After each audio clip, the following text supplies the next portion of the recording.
It's Sentinels hockey time tonight from Hamilton Community Ice Arena in Columbus, Indiana. The Indiana Sentinels square off against the Columbus River Dragons in Federal Prospect Hockey League action. The Columbus River Dragons up in town from Columbus, Georgia to take on the Sentinels, who've played 28 games so far this year. They've won 5, dropped 17, lost 4 in overtime, no overtime wins. One shootout win with 21 points. They start the night 7th in the Empire Division as they look to make their climb forward as we move into the second half of the 2025-2026 season, the inaugural season for the Sentinels in the FPHL. Sentinels hockey is brought to you by Sprague Hotel Developers. I'm Jim Mirabello. With me is Andy Petzinger, and it's been a stretch since the Sentinels, Andy, have played, and you saw them the last time they played in Port Huron, Michigan, back on the 3rd of January. Yeah, it was a great weekend for the Sentinels as far as just a battling perspective. It was very apparent that they were battered, they were bruised, they were a little tired, and they battled their way through that Friday game, had a 3-1 lead through 2 periods. Port Huron battled back in the third, sent it to overtime. Unfortunately, Indiana drops that one in OT, and on Saturday just could really never get the mojo going. A little slow out of the gates. Port Huron puts 3 on the board in the first period, just could never come from behind. So weekend off after that was really what the Sentinels needed. Last time the Sentinels were in this building, it was the same opponent, the Port Huron Prowlers. 3-2, Port Huron won that one in overtime. The game before that was a 5-4 home loss to the Blue Ridge Bobcats. So in the last 4 games for Indiana, they've sustained a 5-1 loss in their 2 overtime losses and a 1-goal setback. So a lot of close ones in the last 4. Their last win was a 5-4 shootout victory at home here on the 26th of December over the Blue Ridge Bobcats, with Ethan Esposito scoring the game-winning goal. A busy stretch of 5 games in 9 days for Indiana, from December 26th through January 3rd. And despite the rough stretch and a couple of tight losses, the Sentinels are 5-3-2 in their last 10. And they're taking on a team tonight that they might be catching at the right time in the River Dragons. Yeah, they're also struggling a little bit. They've had some goaltending troubles as well. 2 straight games where a goaltender's been pulled. So it's one of those things where you see that on your schedule, you see the writing on the wall, and you almost don't want to get too ahead of yourself. But you want to throw pucks on net early and often in that kind of situation. See a team that's down and out a little bit. You're fresh. This first period, the first 5-10 minutes of this first period, lots of pucks have to go on net. Test the goaltending. Especially against a team that has given up 16 goals in their last 3 games. Yeah. And they have been winless in their last 6. So I'm sure that's head coach Everett Thompson's message to the guys as they get set to take to the ice tonight. Put a lot of shots on net, pressure their goaltenders, and try and get an early lead. It makes so much difference to play ahead as opposed to trying to play catch-up hockey. Oh, absolutely. And especially for a young team like the Sentinels are, there's such a thing as you have to learn how to win in this league. So, you saw it last weekend, or 2 weekends ago, I should say, against Port Huron. That Friday game, they had that 3-1 lead through 2 periods. They let it slip through their fingers. So good teams don't let those games get away from them. The River Dragons, their last win was Saturday, December 27th, 4-2 at home over the Twin City Thunderbirds, and they're still in 3rd place in their division. This is an interdivision game tonight. The Continental Division is where the River Dragons reside. The Sentinels are in the Empire Division, and despite their struggles, the Columbus River Dragons are still in 3rd place in the division, but they have fallen further back from the top 2 spots. They were in the running for a while, but now they're really going to have to try and string some wins together. Yeah, it just goes to show you that when you're amongst the top of the teams in the league, you fall off just a little bit, that mountain's going to get even taller and taller to try to climb. For the Sentinels, they will have Bo Zinchenko back in the lineup tonight, and that is a huge boost considering that they will not have Denver Craig, who was the FPHL Rookie of the Month for December. What a great month Denver had. 7 goals, 8 assists, 15 points in 9 games. He had at least a point in every game but one. 4 power play goals. It was a great opportunity for Denver to get an opportunity in the call-up to Quad City. And this is the time of year that those kind of things happen. Spectacularly well-deserved for Denver, Craig. I mean, he pretty much did everything under the sun that the Sentinels asked for him, but even things that they didn't ask, like dropping the gloves against Port Huron. He's good at using his mitts for putting goals up on the board, but you don't really want to see him fighting at all. So great on him to get called up for Quad Cities, and the Sentinels are starting to make a name for themselves on guys who are ready to move up to that next level. Colin Tracy also up, and he will not be in the lineup tonight. And for the River Dragons, they will be without one of their most productive performers tonight as well. In the call-up department with South Carolina is Ryan Hunter, who's got 21 goals on the season. So he'll be out of the lineup tonight, up with South Carolina in the ECHL. So both teams will be minus a couple of big guns, and it'll be great for Indiana to have Bo Zinchenko back in the lineup tonight. He's been out since the 5th of December. 14 games played this year for Zinchenko, 9 goals, 2 assists, 11 points, 22 minutes in penalty time on the season, 3 power play goals, 1 shorthanded goal, and some veteran leadership back in there. Talking with Everett Thompson, he kind of wanted to wean him into the lineup a little bit, not necessarily just throw him into the Wolves, so he is going to be playing on that top line. However, he doesn't necessarily want him being the core piece of that line. He wants him to factor in a little bit from the outskirts, but not necessarily go all 100% just yet. Let's wean ourselves into it. The Sentinels still will be without Ryan Glazer, out of the lineup probably for another week or so. 14 goals. He's been sidelined with some nagging injuries. And Maximus Merrick Tortorella, who was injured the weekend after Christmas, remains out of the lineup as well. So it's a good time to have some time off and try and get some injuries and some bumps and bruises healed up. And Indiana hoping that the healing process will continue for Glazer. It'll be so big to get his goal-scoring prowess back in the lineup. It was such a huge opportunity to have that weekend off for the guys to recharge their batteries a little bit and have so many guys who are on the IR really get to rest up and could stay away from the rink, for just a little bit. You can get a little bit too cooped up during the middle of a regular season being inside the rink, so it's nice to kind of just stay away for at least a little bit. Not only from the physical standpoint, but as you mentioned, the mental aspect, to get away from the game and refresh and reset and get refocused. Absolutely, and it's going to be a huge stretch for them coming up to try to get some points on the board. Everett Thompson held a meeting with his team a couple weekends ago in Port Huron. Really, even though they played rather well on Friday, he wasn't all that thrilled with the way that they had played. He thought that they could have had a little bit more to give. So his resounding message was, we are still looking to be a playoff team. We still have an opportunity to be a playoff team. Let's up it to the next level. The Sentinels will have some new faces in the lineup tonight, as you guessed they probably would, with the injuries and the call-ups. And the most notable is Nolan Slaheka, defenseman out of Joliet, Illinois, who's got a good bit of pro experience. And he was part of the championship team, the Watertown Wolves, in the 2021-2022 season. He'll be skating against his former team, the Columbus River Dragons, here tonight. Yeah, knows him pretty well, knows all the ins and outs, so maybe he can toss a couple secrets Everett Thompson's way on the bench. But yeah, really exciting signing, and excited to see what he could bring to the lineup. Everett Thompson just spoke very, very highly of him before the game, saying how much that he could bring to the lineup. So he got his rookie lap in. There were a couple rookie laps that were taken today, so should be ready to go. And especially with the Sentinels being a team that is laden with rookie classified players on their roster, to bring in somebody who's got the veteran experience like Slahekta brings, that will be a big addition. Also in the lineup tonight with some pro experience, Elias Thompson, and not only pro experience, but good size at 6'2" and 220.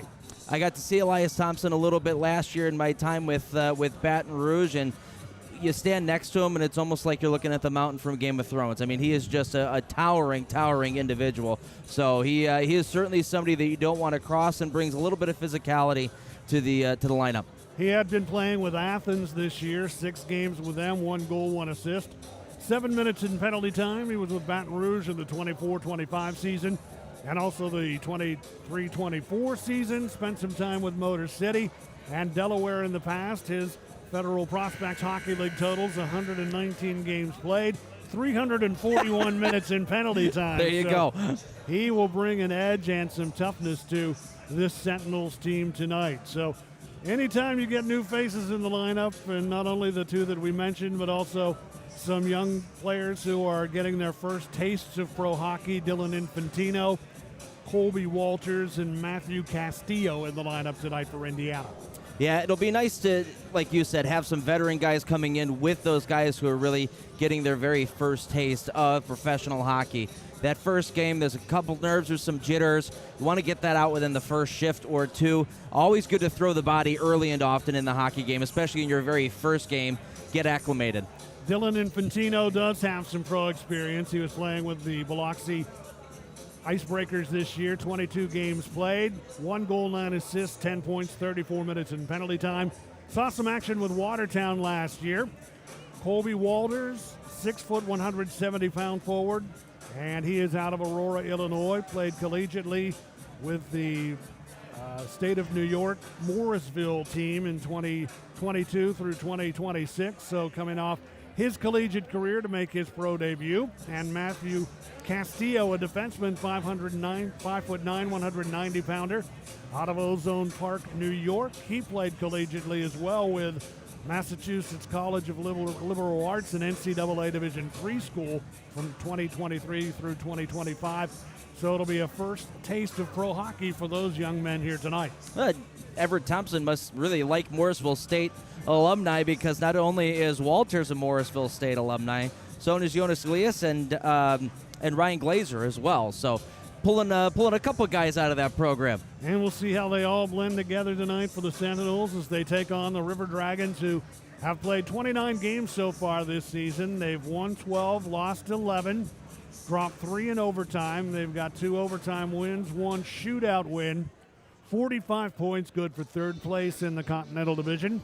They are 3-4-3 in their last 10. They have lost 2 in a row and are winless in their last 6. 116 goals for on the season, 122 goals against for a difference of -6. 518 minutes in penalty time on the year. When it comes to special teams, their power play is clicking at a rate of 24%. Their penalty killing is at 82%. And for the Sentinels, who are 5-3-2 in their last 10, 27 games played, 5 victories, 14 losses, 4 overtime losses, no overtime wins, 1 shootout win, 21 points, 7th in the Empire Division, 81 goals for on the year, 130 goals against, -49 in the differential. 645 minutes in penalty time on the season for Indiana, power play at 18%, penalty killing at 77%. And it'll be the first ever meeting between these two franchises, and the only times that they'll see each other. Unlike Indiana and Fort Huron, we're getting quite familiar with them, but just tonight and tomorrow against Columbus. Yeah, I mean, doesn't take very long to build a rivalry in this league. You know, you say one bad thing or one bad hit gets thrown, and you've got yourself a nice little mix. So I think for the Sentinels, it's pretty important for me. If you want to get into that playoff picture, we've got to start winning some games at home. They're 2-8-1 at home. That certainly has to get better for the playoff picture to get into formation. And part of that 2-8-1 at home was an 0-6 run to start the year out when they were outscored 44-11. And it was at that point in time that Everett Thompson was brought in as head coach, and he's had a tall order in front of him to put a competitive team on the ice, and he has done that, and certainly one that, if they can string some wins together throughout the second half of the year, might be able to make an upward move and get into a playoff race.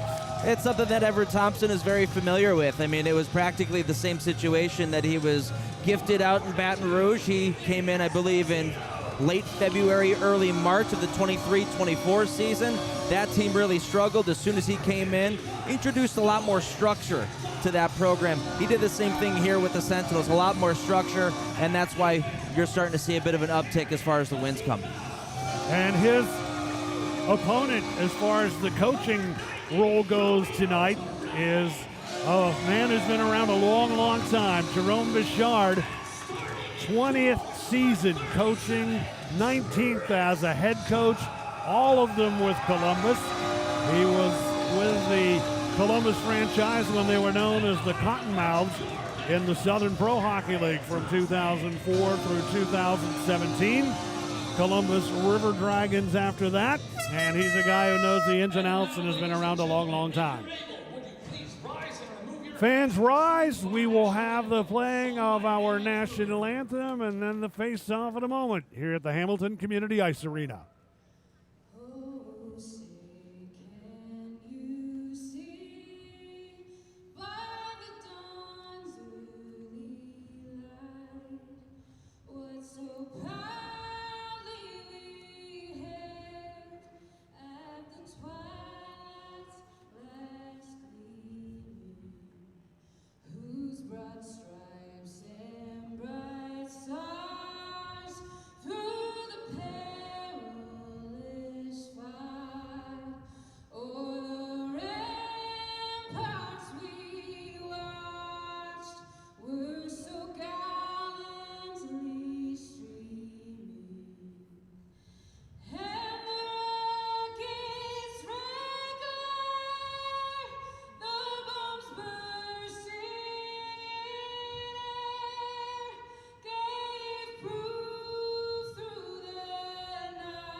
Now the starting lineups, and first for the visiting Columbus River Dragons, who are wearing the road whites here tonight and defending the end of the rink to our right. Tyler Roy gets the nod in goal. 6'2", 175-pounder out of Michigan. 10-6-1 is his record on the year with a 4.36 goals against average. Lucas Texmo on defense alongside Kirk Underwood, and Kyle Moore will be up front with Alexander Jemayoff and Kevin Shabar. That is the starting lineup for the visiting River Dragons. For the Sentinels, Chris Kerr gets the call in net, and you saw him in goal last weekend in Port Huron. He was brilliant. 50 shots on net. He made 46 saves against Port Huron. He was a major reason why they were able to pull out a point in that game. 1-1-1 is his record with a 3.94 goals against average. 6 foot 190 pounder out of Alberta, Canada. And on defense in front of him, Lolan Slaheka making his Indiana debut tonight alongside Marian Pazitka. Ashton Colosso, Ethan Esposito, and actually Slaheka is going to start up front, and it'll be Romeo Terrain paired up on defense alongside Pazitka. And the River Dragons from the opening faceoff played into the Sentinels' end. Terrain cuts it off on the way to the net. Outlets on the left wing side, picked up by Slaheka at center, and he'll dump it back into the Columbus end. Half a minute gone here in period number one as Zabo steers it from center down deep into the Indiana end.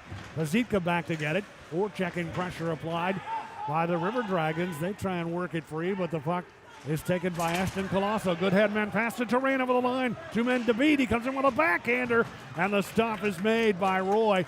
First shot on goal of the game, and a good effort there by Romeo Terrain. That is the kind of thing that you want to see early and often in this hockey game for the Sentinels. Tyler Roy has been pulled in his last two games. His last game against Athens, 27 saves on 33 shots in 41 minutes. His last two games total, he's got a .761 save percentage. So a guy whose confidence might be a little bit on the rocks. Keep putting pucks on net. And the Sentinels off the face-off, drive it into the far end of the Columbus end. They chase after it, and it's centered in front, trying to get it teed up, and whacking it just wide on the left wing side was Dylan Infantino. In his first game in the Sentinels uniform. And the River Dragons have it, and they'll play it out through center and down deep into the Indiana end.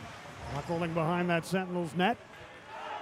It'll be gathered in on the near side by Dalton Anderson of Indiana, clearing it out to center ice. Out with it now, Storjahan in for the River Dragons, and his shot from the left wing side caroms off a stick and goes up over the glass and out of play. With a minute 22 gone here in period number 1. So a lot of new faces for the Sentinels fans to get used to here tonight. Yeah, get your pens out and get the numbers written down so you know exactly who is who out there. I like that opening shift from Infantino. Put the puck on net. That's the best way to get integrated into a hockey game. Infantino wearing number 11 on the Sentinel home blue jerseys with the white numerals and the gold trim. From the face-off, Indiana end, Sentinels able to control, but they can't clear it out. It's kept in from the right point and fired from long range, and deflects off a stick and up over the glass and out of play. Justin Samoro with that shot from the right point, and a minute and a half in, one shot on goal, and it belongs to Indiana. That's another way to get integrated into the game. Matthew Castillo just took that shot from the blue line off the side of the head. Welcome to Indiana. Juwan Davis for Indiana out on the ice now. Quick breakout for the Sentinels. Here's Zinchenko up left wing across, trying to connect with Davis, but it went beyond his reach. And the River Dragons counterattack and deal it down deep into the near side of the Indiana end. Sentinels get to it. Forechecking pressure applied by Columbus. They work that puck free and try and center it. Caroms to the near side of the Indiana end. And there to grab control of it and clear it is Colarusso. He'll drop it off to his defense partner on the far wing, Castillo. Castillo and Colarusso out here. Sentinels working to Davis at center. Poked away from him at center red. And recovered by Shabbat of the River Dragons. Scoreless here in period number 1 as the River Dragons try and bring it into the Indiana end. Colasso there to grab it.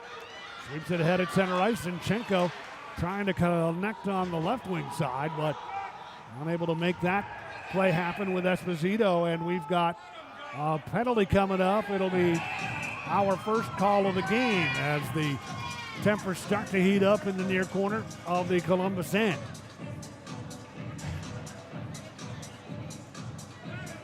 So we'll see what this will turn into.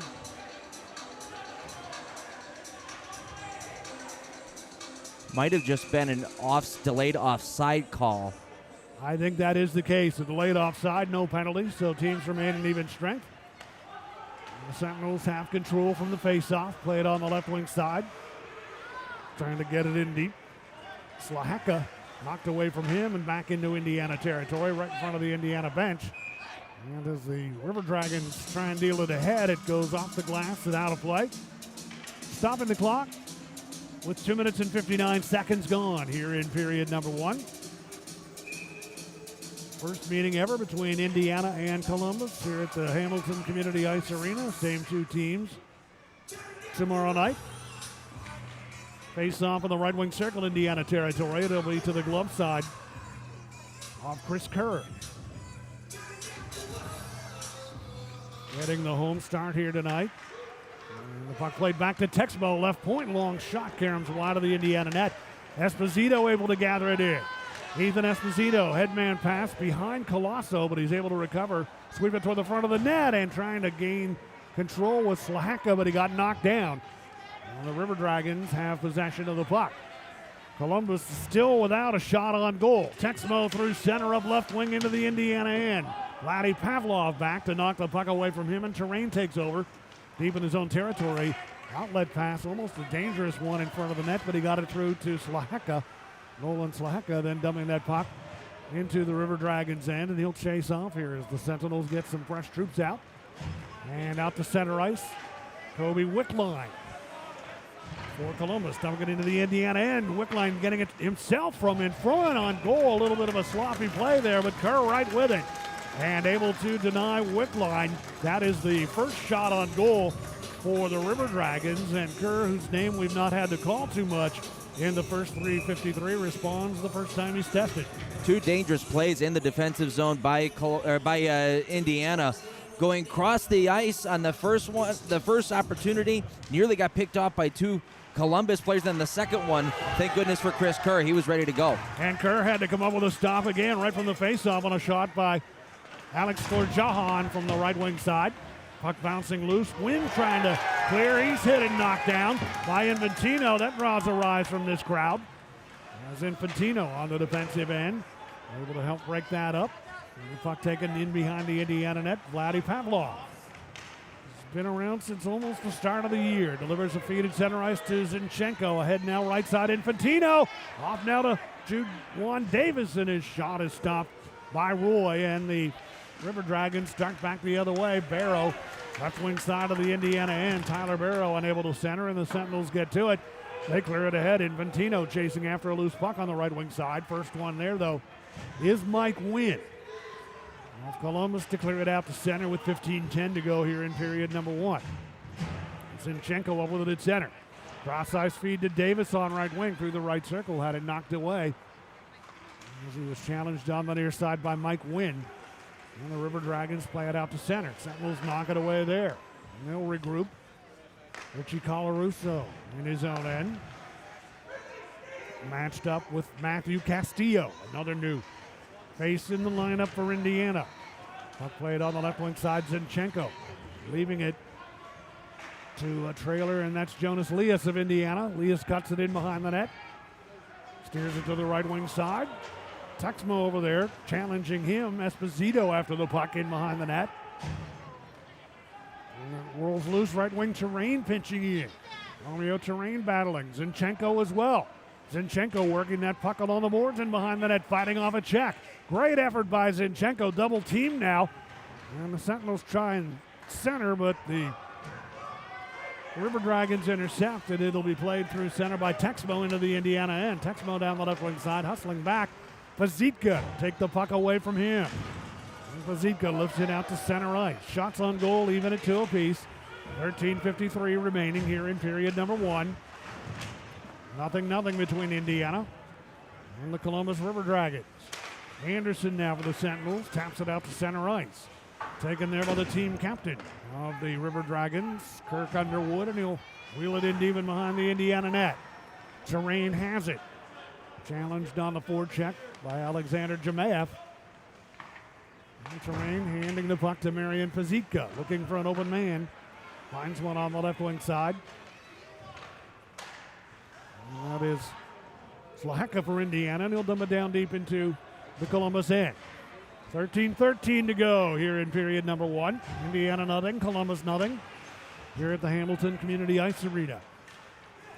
Lucas Texmo with it at center. One of 2 Texmo brothers on this Columbus River Dragons roster.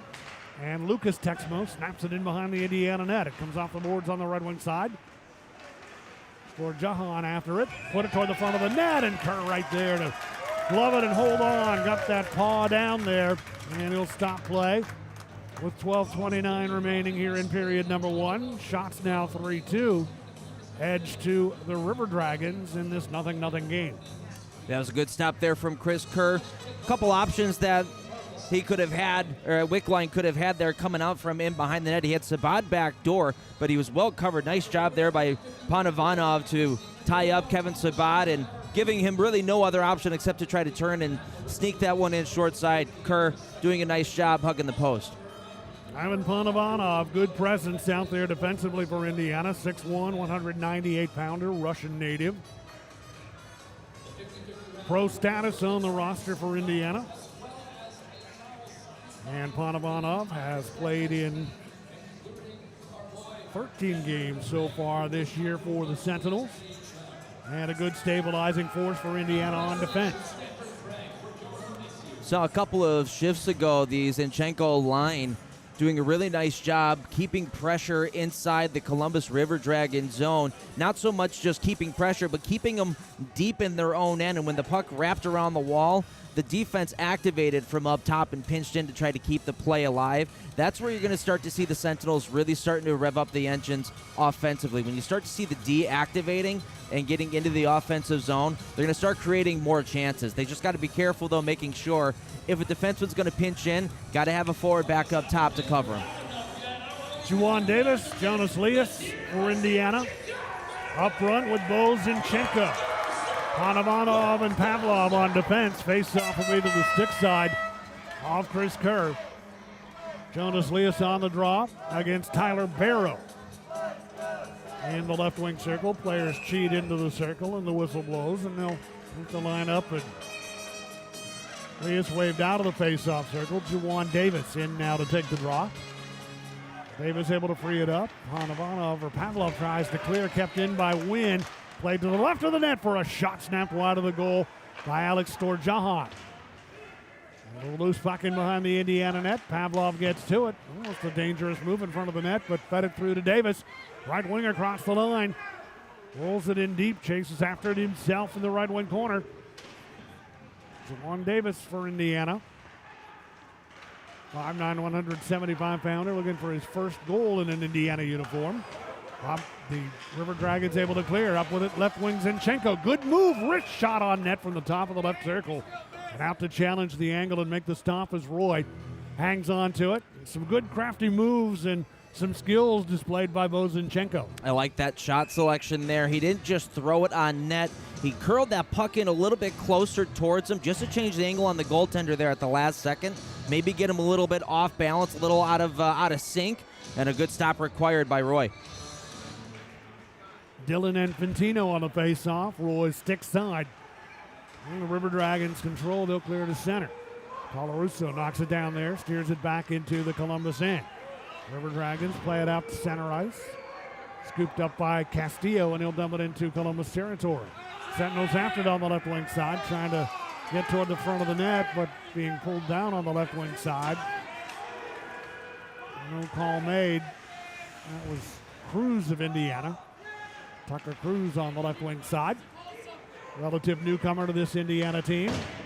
Some pressure applied by the River Dragons now, and it'll be played by Scaldi toward the Indiana net. Broken up and cleared by Colarusso. Ahead to an open man. Cruz in with a shot. And the stop made by Roy. I believe he got a piece of it, and a good chance there for Cruz, looking for his first goal in his fourth game in an Indiana uniform. Shots now 4-3 Indiana. Here's a chance now for Scaldi, and he sends one wide of the Indiana net. Off the boards, Pazitka up with it. Pazitka over center red of left wing. Pazitka almost the length of the ice rush, and his shot caroms off the stick of Roy and up over the glass and out of play to stop the clock with 10:58 to go here in the first as the game starts to open up a little bit now. Sure, you could hear Everett Thompson through our microphones telling Pazitka there, skate, skate, skate. They gave him all the space, and they backed up in the neutral zone. They saw Pazitka had a head of steam, and he just brought it right onto him, and he got a shot opportunity out of it. So that's something to keep in the back of your mind if you're a Sentinels defenseman. If they're going to allow you space to skate, they're going to back up in the neutral zone for you. Make it easy. Puck played through center all the way back into the Indiana end. Romeo Terrain tracks it down. Terrain in behind his own net. Indy nothing, and Columbus nothing, and no penalties in period number one either. Ashton Colosso for Indiana with a puck at his own end, handing it back to Marian Pazitka.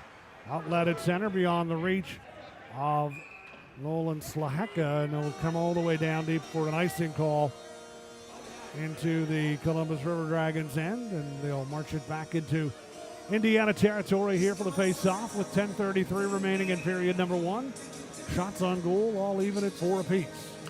There were a couple guys I had circled for Columbus just to kind of keep an eye on. Obviously, Tyler Barrows leading the team in pretty much every category at this point in time, but somebody who's been a sneaky good player in this league is Kevin Sabat. He just unleashed a slap shot.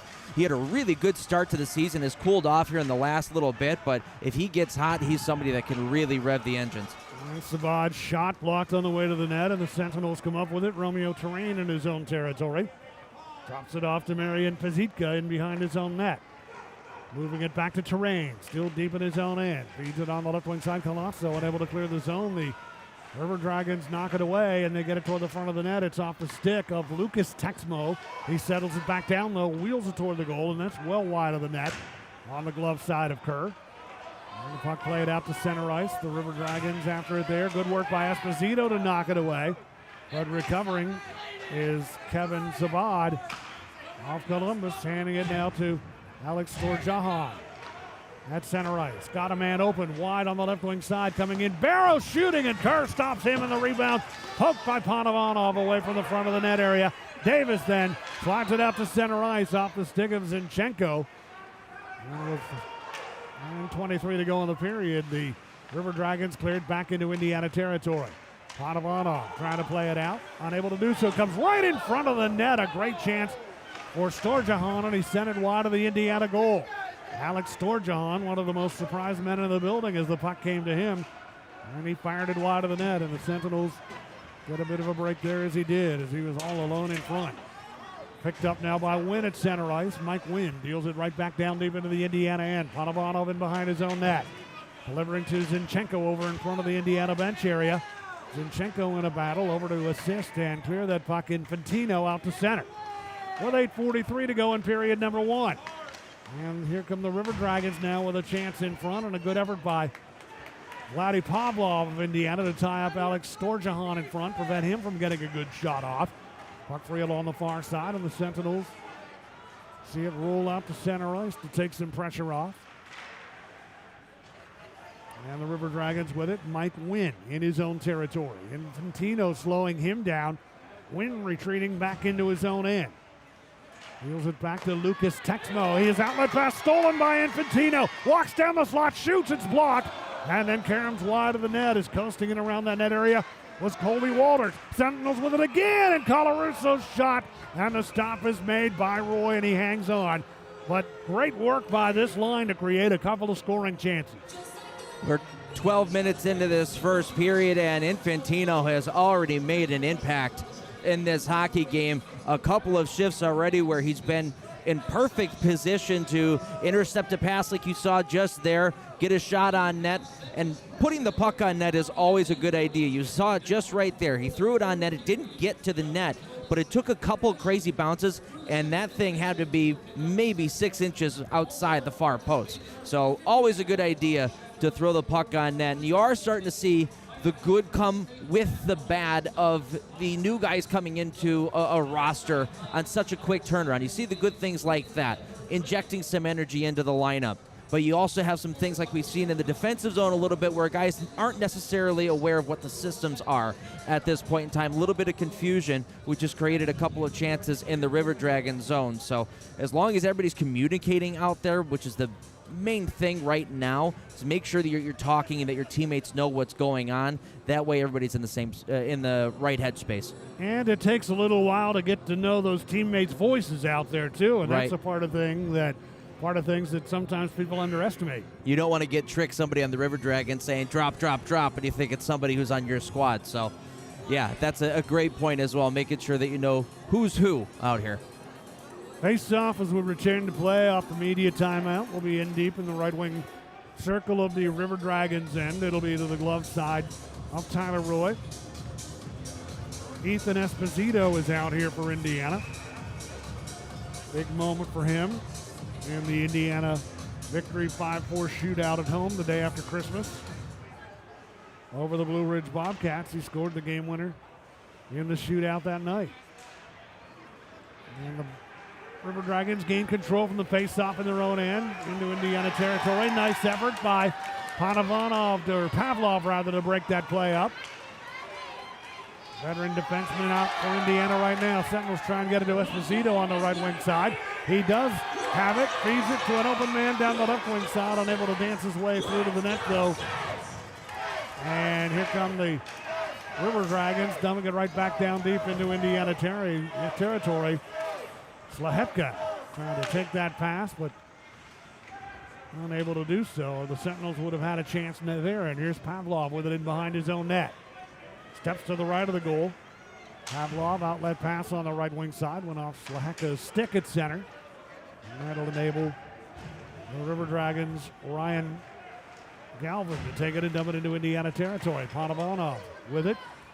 Steers it out to center ice. Knocked away there by Lucas Texmo back into Indiana territory. Romeo Terrain settles it down in behind his own net. Slides it along the far wing. Sentinels with it. They clear it out to center ice. Tucker does.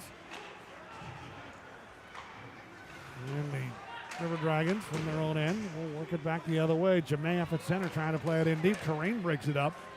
Clears it out to center ice. Jamea with it at center. Dumping it right back into Indiana territory. Terrain settling it down for Pazika. Back to Romeo Terrain near side of his own end. Outlet feed off the stick of Infantino at center. Comes right to Lucas Texmo. Dumps it down deep into Indiana territory. With 6:15 to go in period number one of a 0-0 game.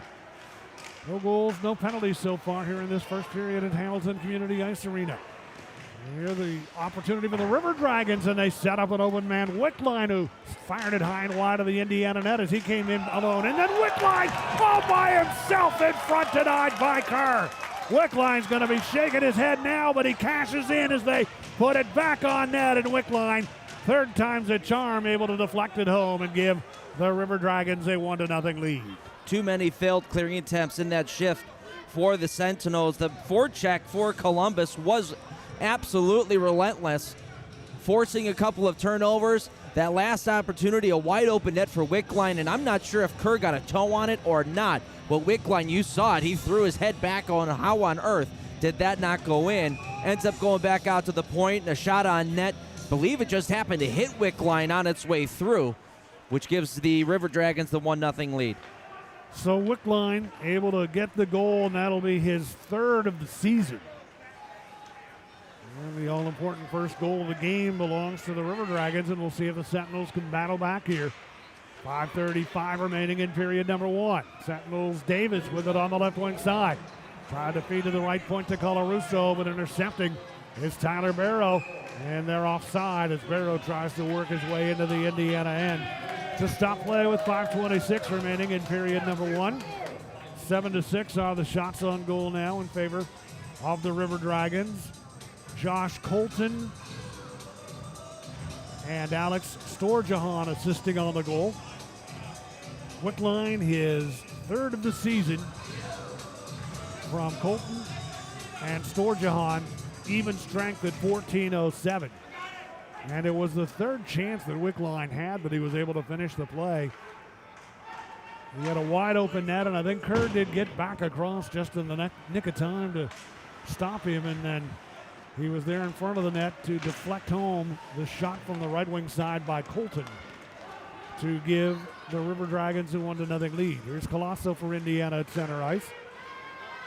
Colosso up left wing with a shot on net that is denied by Roy, who had came out to cut down the angle. Tyler Roy, who's given up a lot of goals in a short span of time in the last handful of games coming in, has faced 7 shots on goal. And it is 1-0 in favor of Columbus here. 4:57 remaining in period number one here at the Hamilton Community Ice Arena. Sentinels hockey brought to you by Sprague Hotel Developers. And after this quick home series against the Columbus River Dragons, the Sentinels will head back out on the road. And they will be in Port Huron next Saturday night. 8:05 Eastern Time. Andy will have the broadcast for you, and then back home for a Sunday game against Port Huron after we conclude this series tomorrow night against the Columbus River Dragons. And I'm sure the fellas on the ice have a little bit of a bad taste in their mouth after that last 3-game set against Port Huron. Pulled out 2 points out of those 3 games, but know that they certainly could have played better on the latter half of it. So want to go back in there and put up a good performance, that's for sure. And that building will also hold a special memory for the Sentinels. That is the site of their very first pro win. Yeah. 9-3 in Port Huron. So we will see the Prowlers next weekend, next Saturday night here. Saturday night in Port Huron, and then Sunday here, and that'll be a 7:30 face-off on Sunday night. It was on a lot of the original schedules as a 12:30 start, but it is a 7:30 game next Sunday. Sentinels from the face-off have it, left point, long shot by Panovanov, blocked. And the River Dragons get control with a 1-0 lead. Deliver it to Scaldi at center, has a trailing Texmo. Pavlov back, disrupts that shot on the way to the net. Esposito after the loose puck now for Indiana, near side of his own end. In to challenge him, skates Scaldi. It's a 3 left point intended for Brody Thornton. Sentinels intercept. He almost had Slaheka coasting free at center, but Broken up by Thornton, and he'll shoot it down deep into the Indiana end. 4:20 remains in period number 1. Outlet pass taken on the left wing side is Colosso. Might have a chance, one arming toward the net, and the stop made by Kerr. And Texmo able to get back, Joel Texmo, and help prevent a better scoring chance than it was for Indiana. Here's Texmo of the Lucas variety. Lucas Texmo shooting it into the Indiana end, wide of the net. Bouncing puck in front of the Indiana bench. Infantino able to settle it down for Indiana. Dylan Infantino, one of the new faces in the lineup for the Sentinels. Now Colarusso for Indiana. Well, center sweeps it down deep into the Columbus end, and we've got a penalty. It'll be our first penalty of the night, with 3:35 remaining here in period number 1. And the penalty gate will swing open, and it'll be a high sticking call against Colarusso, I believe, of Indiana. So the River Dragons will get the game's first power play chance. Two guys colliding there in the neutral zone. I believe Colarusso had just gotten rid of the puck as well and just lost control of his stick a little bit. Both guys' sticks honestly got high up in the air, and I think Colarusso's the only one who didn't sell the high sticking call, so he gets tagged, and we're down for 2 minutes. Ryan Furr, creative penalty kill for the Sentinels. We'll see if they can come up with a good penalty killing effort here. High sticking to call. And the Sentinels shorthanded have a chance. Here's Zinchenko toward the net. Penalty coming up. He is denied. The stop made by Kerr. Zinchenko was hooked as he had the opportunity, shorthanded, coming in all alone on Tyler Roy. And he was hooked by Tyler Barrow, and that's going to even things up. And was holding off there to see if maybe the officials were thinking about a penalty shot opportunity there for Zinchenko. Well, Zinchenko is barking at the referees. He was lucky that that wasn't a penalty shot. I mean, he was clearly infracted from behind. The penalty shot is to the referee's discretion, but a really good opportunity for Indiana, a short-handed opportunity, which they are not afraid to take chances when they're down a man. And so key to have Zinchenko back in the lineup on the penalty killing unit with the chances that he can create. Yeah. On the offensive end, it can really make a team that's on the power play think twice when they are on the man advantage with what Zinchenko's capable of doing. We're at even strength right now. Each team down a man, some extra ice to work with. Wickline, who's got the only goal of the game so far, is out here now. Plays it on the left wing side, Indiana territory. Colton trying to center, comes back to Wickline now behind the net. Wickline on the backhand, forced into the right wing corner. On the back check by Aston Colosso. Nice effort by Colosso, and then Davis trying to clear, but it's kept alive by the River Dragons, and they'll dump it down even behind the Indiana net. Pavlov with it. Teams remain at even strength for 50 seconds, and then Indiana will have a brief power play chance. Pavlov in behind his own net, leaves the puck for Zinchenko. Good move to bring it out to center. Had the puck stripped away at the blue line, though. Moore has it, and Terrain out-battles him in the near circle. Terrain able to knock the puck away and clear it all the way back down deep into the River Dragons' end. Brody Thornton from in behind his own net. 2 minutes to go in the period. 23 seconds left in, 4-on-4. River Dragons on the move, and Kerr able to come up with a stop on the right wing side on Kyle Moore. And the Sentinels with it in behind the net. Kozika sends it over to Zinchenko, dropping it off for Colosso. Jamaev challenging him. Colosso able to settle the puck down. Indiana on a power play in 2 seconds. They get it ahead to Colosso over the line on right wing. Colosso trying to make his move through to the net. It's broken up. Colosso with it again. Indiana on a brief power play. They've got Terrain open, cutting to the net. Handled in deep by Zinchenko. Steps out to the top of the right circle. Feeds center point to Vladdy Pavlov. Long shot blocked. Loose in front of the net. And the River Dragons get to it, and they clear. We're at even strength now. Here's Pavlov up right wing. Pavlov snapping one toward the net, and that's wide of the goal. Pavlov with it again, dumping it in behind that Columbus net, and the River Dragons content to just clear it. They'll take an icing call here. It's sent all the way down deep into the Indiana end. And icing the call, as Thornton was content to just get it out of danger and give his team and their penalty killers a chance to get off the ice here, and we'll have a face-off on the Columbus end. Under a minute left to go in the first period. Offensive zone face-off here for Indiana, who's done a nice job once they get into the offensive zone of getting something set up and starting to put pucks on net. The problem that they're running into right now is they're turning the puck over way too often at their own blue line. Here's Szabo able to clear to center. Just under a minute remaining in period number one as the River Dragons dump it deep into the Indiana end. Comes to the left wing side on a shot toward the goal from the near wing by Tyler Barrow, blocked, and the Sentinels managed to clear. The River Dragons dump it right back in again. Infantino takes over deep in his own territory. Here's the puck on the left wing side, handling it there for Indiana. Some great forechecking pressure applied by the River Dragons, and Barrow, as Indiana had all types of trouble trying to clear, and Barrow from the left wing circle wheeling one on net that Kerr is able to stop and hang on to with 26 seconds to go in period number one. Another defensive zone turnover there for Indiana. Everett Thompson's not going to be happy about that. Luckily for the Sentinels, Ryan Galvin on the back door whiffed on that one-time shot. That would have been almost a too easy backdoor goal. And the Sentinels from the face-off have it. Panavonov rolls it out to center ice, picked up by Zinchenko. Across the line to Davis. Going back to Zinchenko. Centering attempt broken up, kept in by Pavlov. Long shot, and moving to his right is Roy to make the stop. And to carry him off the boards, Lucas Texmo is able to get to it and clear it out to center, and time will run out here in period number one. So the only goal of the period coming at the 14:07 mark.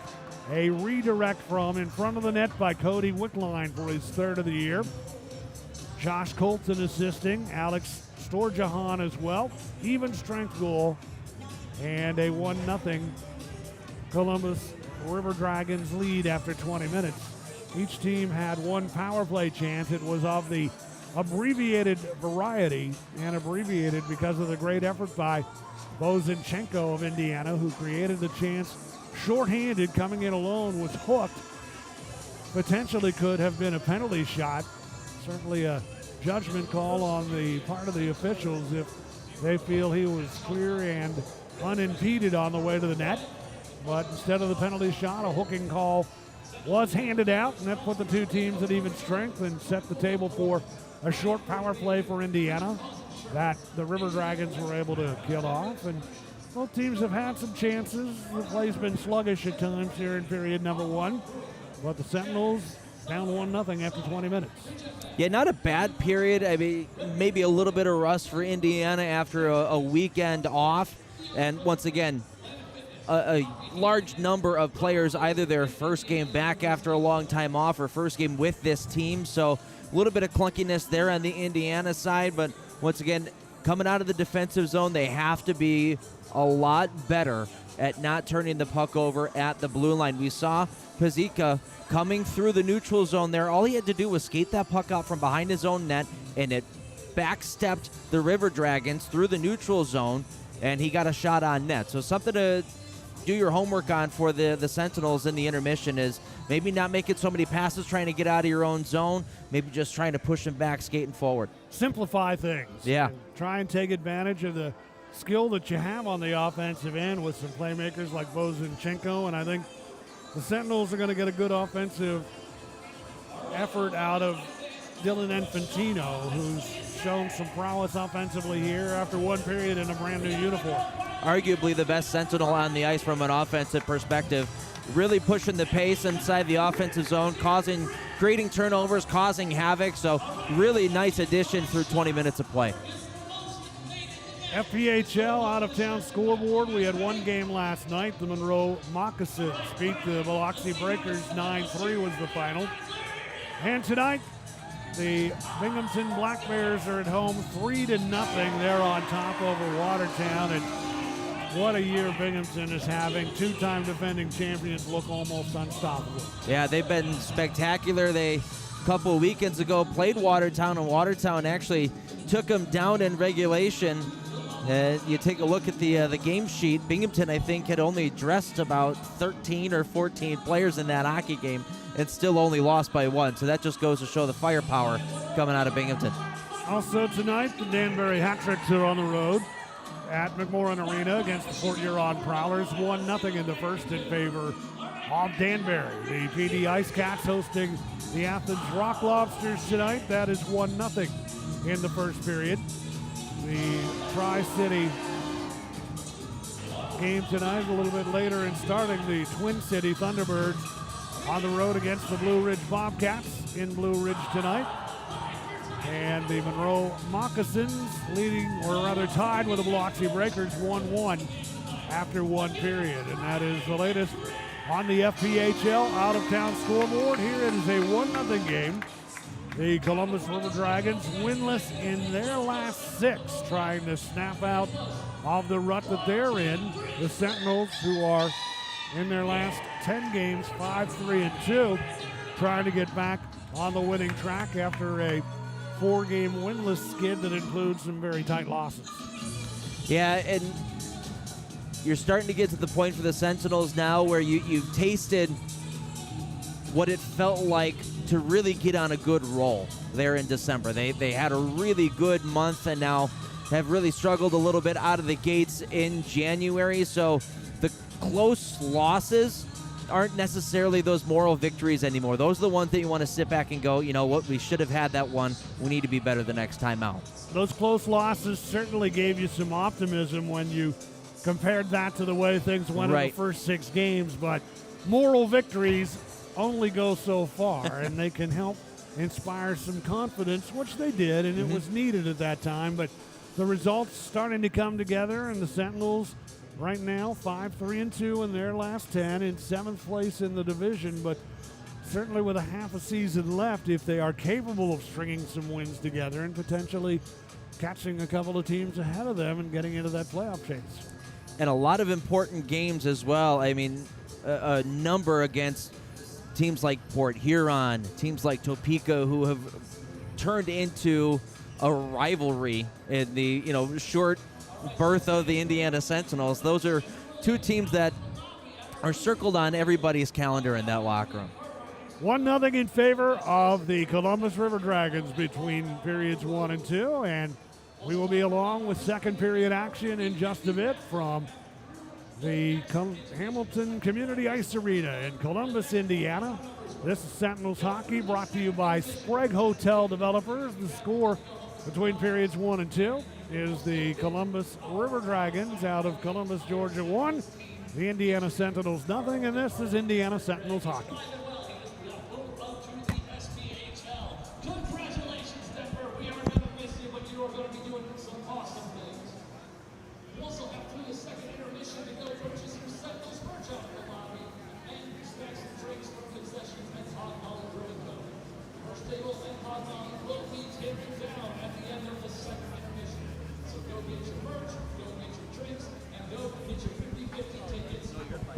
The second intermission is over. Thank you.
giving you a little more juice.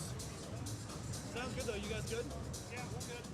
Am I able to get a little more juice in my head? Just overall? Yeah. I'll turn you up when I go back there. Okay.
One period is complete here at the Hamilton Community Ice Arena in Columbus, Indiana, and it is 1-0 in favor of the Columbus River Dragons in the first meeting ever between the Sentinels and the River Dragons. The lone goal of the game came at 14:07 of period number one, scored by Cody Wickline, his third goal of the season. This is going to Josh Colton And Alex Storjahan, even strength at 14.07. Shots on goal in period number 1. Each team on the official score sheet credited with 10 in period number 1, and only 2 minor penalties. The first came against the Sentinels at 16:23 of period number 1. Off to the box went Richie Colarusso, 2 minutes for high sticking. And that was followed up on a hooking minor to Tyler Barrow as Bo Zinchenko came in alone on goaltender Tyler Roy shorthanded. And Barrow had no choice but to hook him and prevent him from getting a wide open grade A chance on Roy to tie the game. So the effort by Zinchenko brings about the hooking minor against Barrow. And the team skated 4-on-4, neither team scoring on those power play and 4-on-4 scenarios. So it remains 1-0 as we get ready to begin period number 2. We'll see if the Sentinels can get off to a good start here in this second period as this team, which features a lot of new faces tonight, tries to come together. They are without Denver Craig, FPHL Rookie of the Month for December, called up to Quad City. Ryan Glazer also out. Nagging injuries keeping him sidelined a little while longer. Maximus Merrick Tortorella also out of the lineup. So head coach Everett Thompson had to do some scrambling to get some fresh faces in and blend them together here in their first night together. Yeah, and it's gone pretty well for the most part. Like I said, as soon as Sentinels are able to get outside of their own end, things start to come together a little bit more through the neutral zone and inside the offensive zone. So you're 2 for 3. However, home base really has to be number 1. Take care of your home base, and everything else is going to end up working out for you. So I think that's going to be the resounding conversation in the locker room in the first intermission. And making sure that you're taking care of home base, and everything else will just follow along. And it certainly kept goaltender Chris Kerr on his toes here tonight.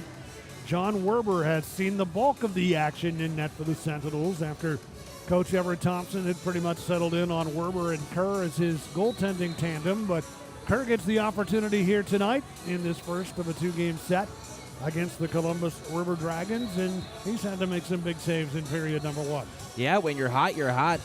Especially when it's in between the pipes and the blue paint. You want to try to run with the hot hand, especially when you're trying to break a little bit of a tough stretch. So Chris Kerr was, like I said, phenomenal on Friday against Port Huron a couple of weeks ago. So no reason not to go back to him, and he was great in that first period. A couple of really nice stops in the first period. The biggest one, in my opinion, was that back door to Wickline, who it did look like he ended up getting a toe on that. Wickline, we saw him throw his head back. There's a couple layers to that. Wickline hadn't scored a goal in 15 games coming up until that point. So he must have been thinking, what do I got to do? And really, all it was just kind of stand there, let the puck hit you, and go in. Right, when he was doing all the work, it wasn't Right. paying off, but he stood there in front and got the deflection of the shot by Josh Colton. Alex Storjahan also assisting on that, the only goal of the game, to give the River Dragons a 1-0 lead. I'm Jim Mirabello along with Andy Petziger. Hamilton Community Ice Arena in Columbus, Indiana is the venue. This is Sentinels Hockey, brought to you by Sprague Hotel Developers. The Sentinels will defend the end of the rink to our right. Chris Kerr getting ready to go in goal down to our right. And Tyler Roy gets set in net down to our left for the River Dragons.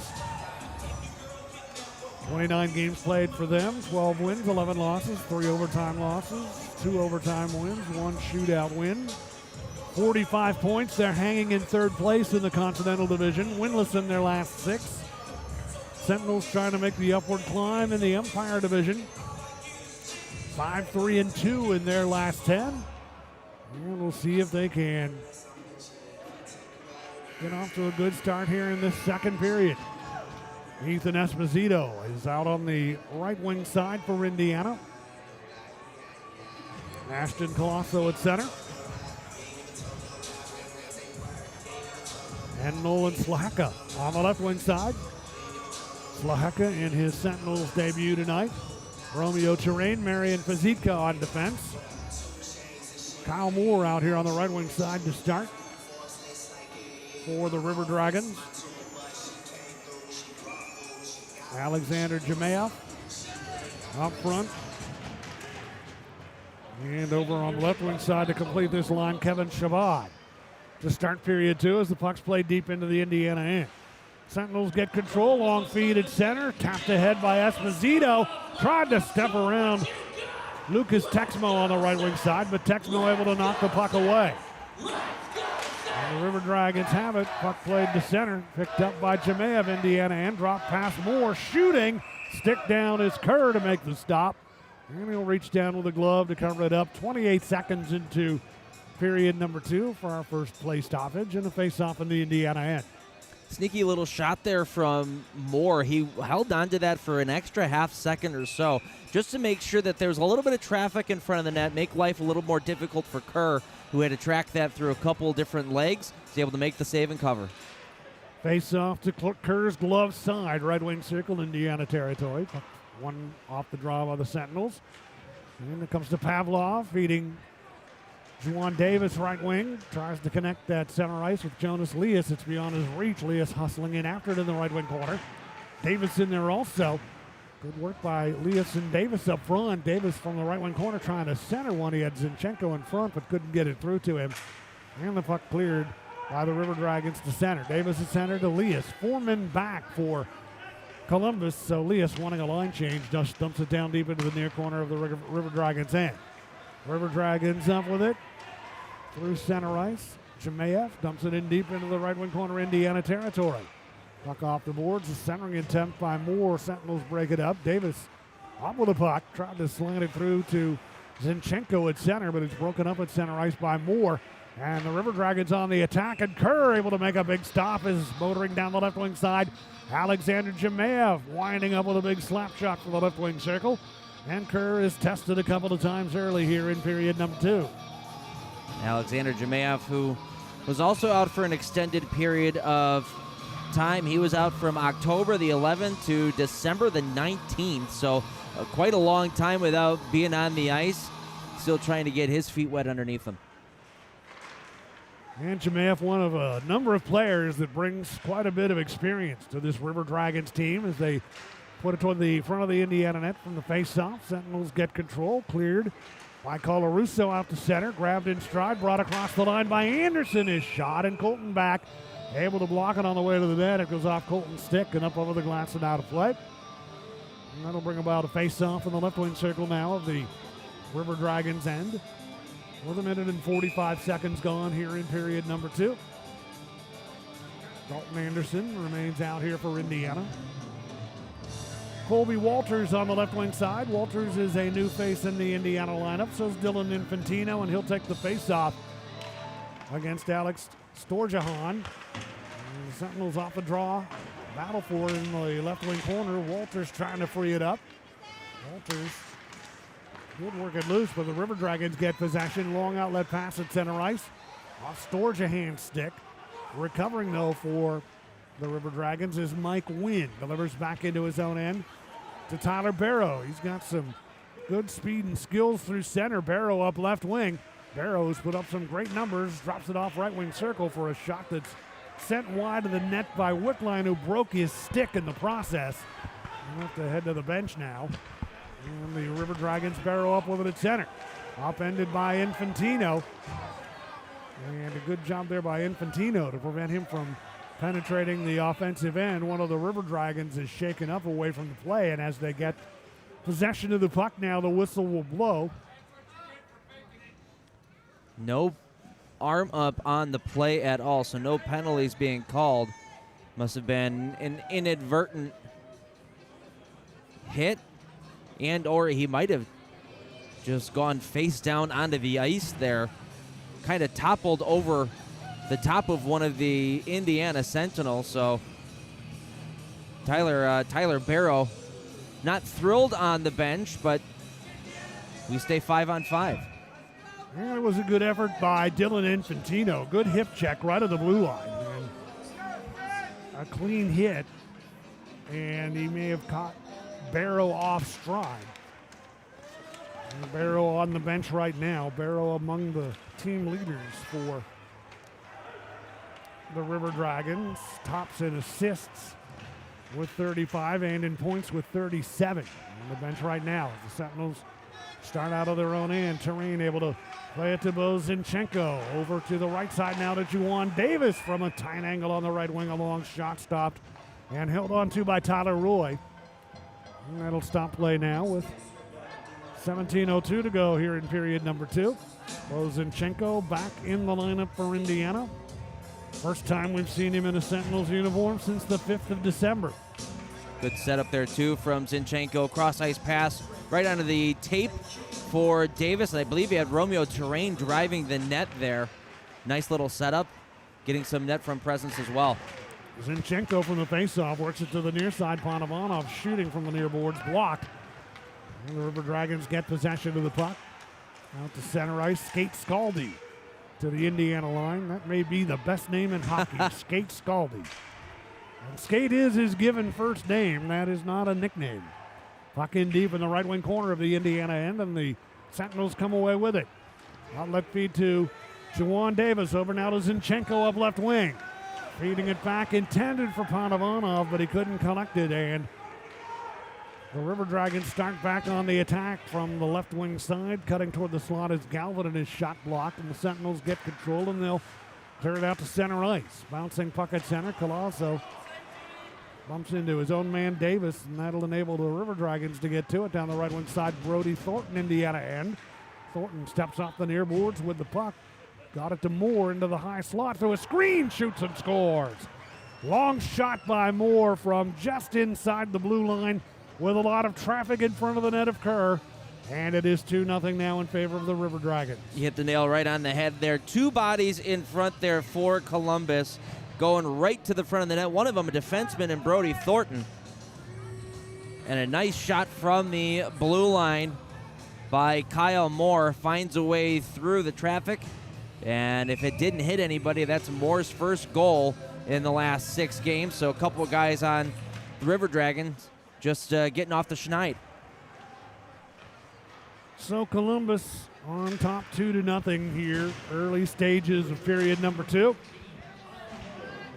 And Kyle Moore will get credited with the goal. That'll be his 9th of the season, giving the River Dragons a 2-0 lead. They'll dump the puck down deep into the Indiana end. Handled in behind the net by Kerr. Esposito now in his own territory, facing some forechecking pressure. And the Sentinels have it, and they'll work it out to center ice. It'll be shot in deep by Slahaka into the River Dragons end. Columbus unable to clear, but they'll get another opportunity to poke it out to center ice. And you just get the sense right now the next goal in this game is going to be a big one. And the River Dragons know that they've got the Sentinels on the ropes a bit here. Puck played by the Sentinels down deep into the Columbus end. Lucas Texmo with it, sending it out to center. Marian Fazika able to grab it. Played it back to the center ice area. Taken there and sent by Lucas Texmo into the right wing corner of the Indiana end. Back defensively. Matthew Castillo able to tie his man up. Esposito away with the puck up right wing. Esposito with a man cutting to the net, Slahaka, but sent it beyond his reach before he could get an opportunity in front. And Barrow back on the ice, ahead to Wick line into the Indiana end. Right circle in with a shot. And that stopped and then run into is Kerr by his own man, Terrain in front of the net. Kerr back in position, Terrain back into the play. Puck in behind the Indiana net. And the River Dragons work it free back to the right point. Colton there shooting, blocked by Slaheka. Puck in the right wing corner, Indiana territory. They get it to Colton. Room to work, right point, shooting. Kerr gets the right pad out to stop it. And the Sentinels finally come away with it and get the pressure out of their own end. It'll be sent down deep into the right wing corner by Dalton Anderson. Comes off the boards in front, and Infantino there, but he could not quite maintain his balance in front of the net. He would have had a great chance there off the defensive turnover to get the Sentinels on the board. But the River Dragons dodgeable, and then they were able to clear it back into the Indiana end. The Sentinels send it back out to center ice. River Dragons quickly on the move now. Indiana territory. In behind the Sentinel net, Alex Storjahan works it back, left point, long shot block as Matt Wynn put it on net. Mike Wynn, that is. And the puck bounces free to the near side of the Indiana end. Anderson trying to clear, but kept alive by Columbus, and they're really starting to come on now. They get the puck toward the front of the net and broken up by Davis. And Juwan Davis finds an opening to clear to center. Snap from center ice. Back into the Indiana end. As the River Dragons up 2-0 here. Had the better of things in the early stages of period number 2.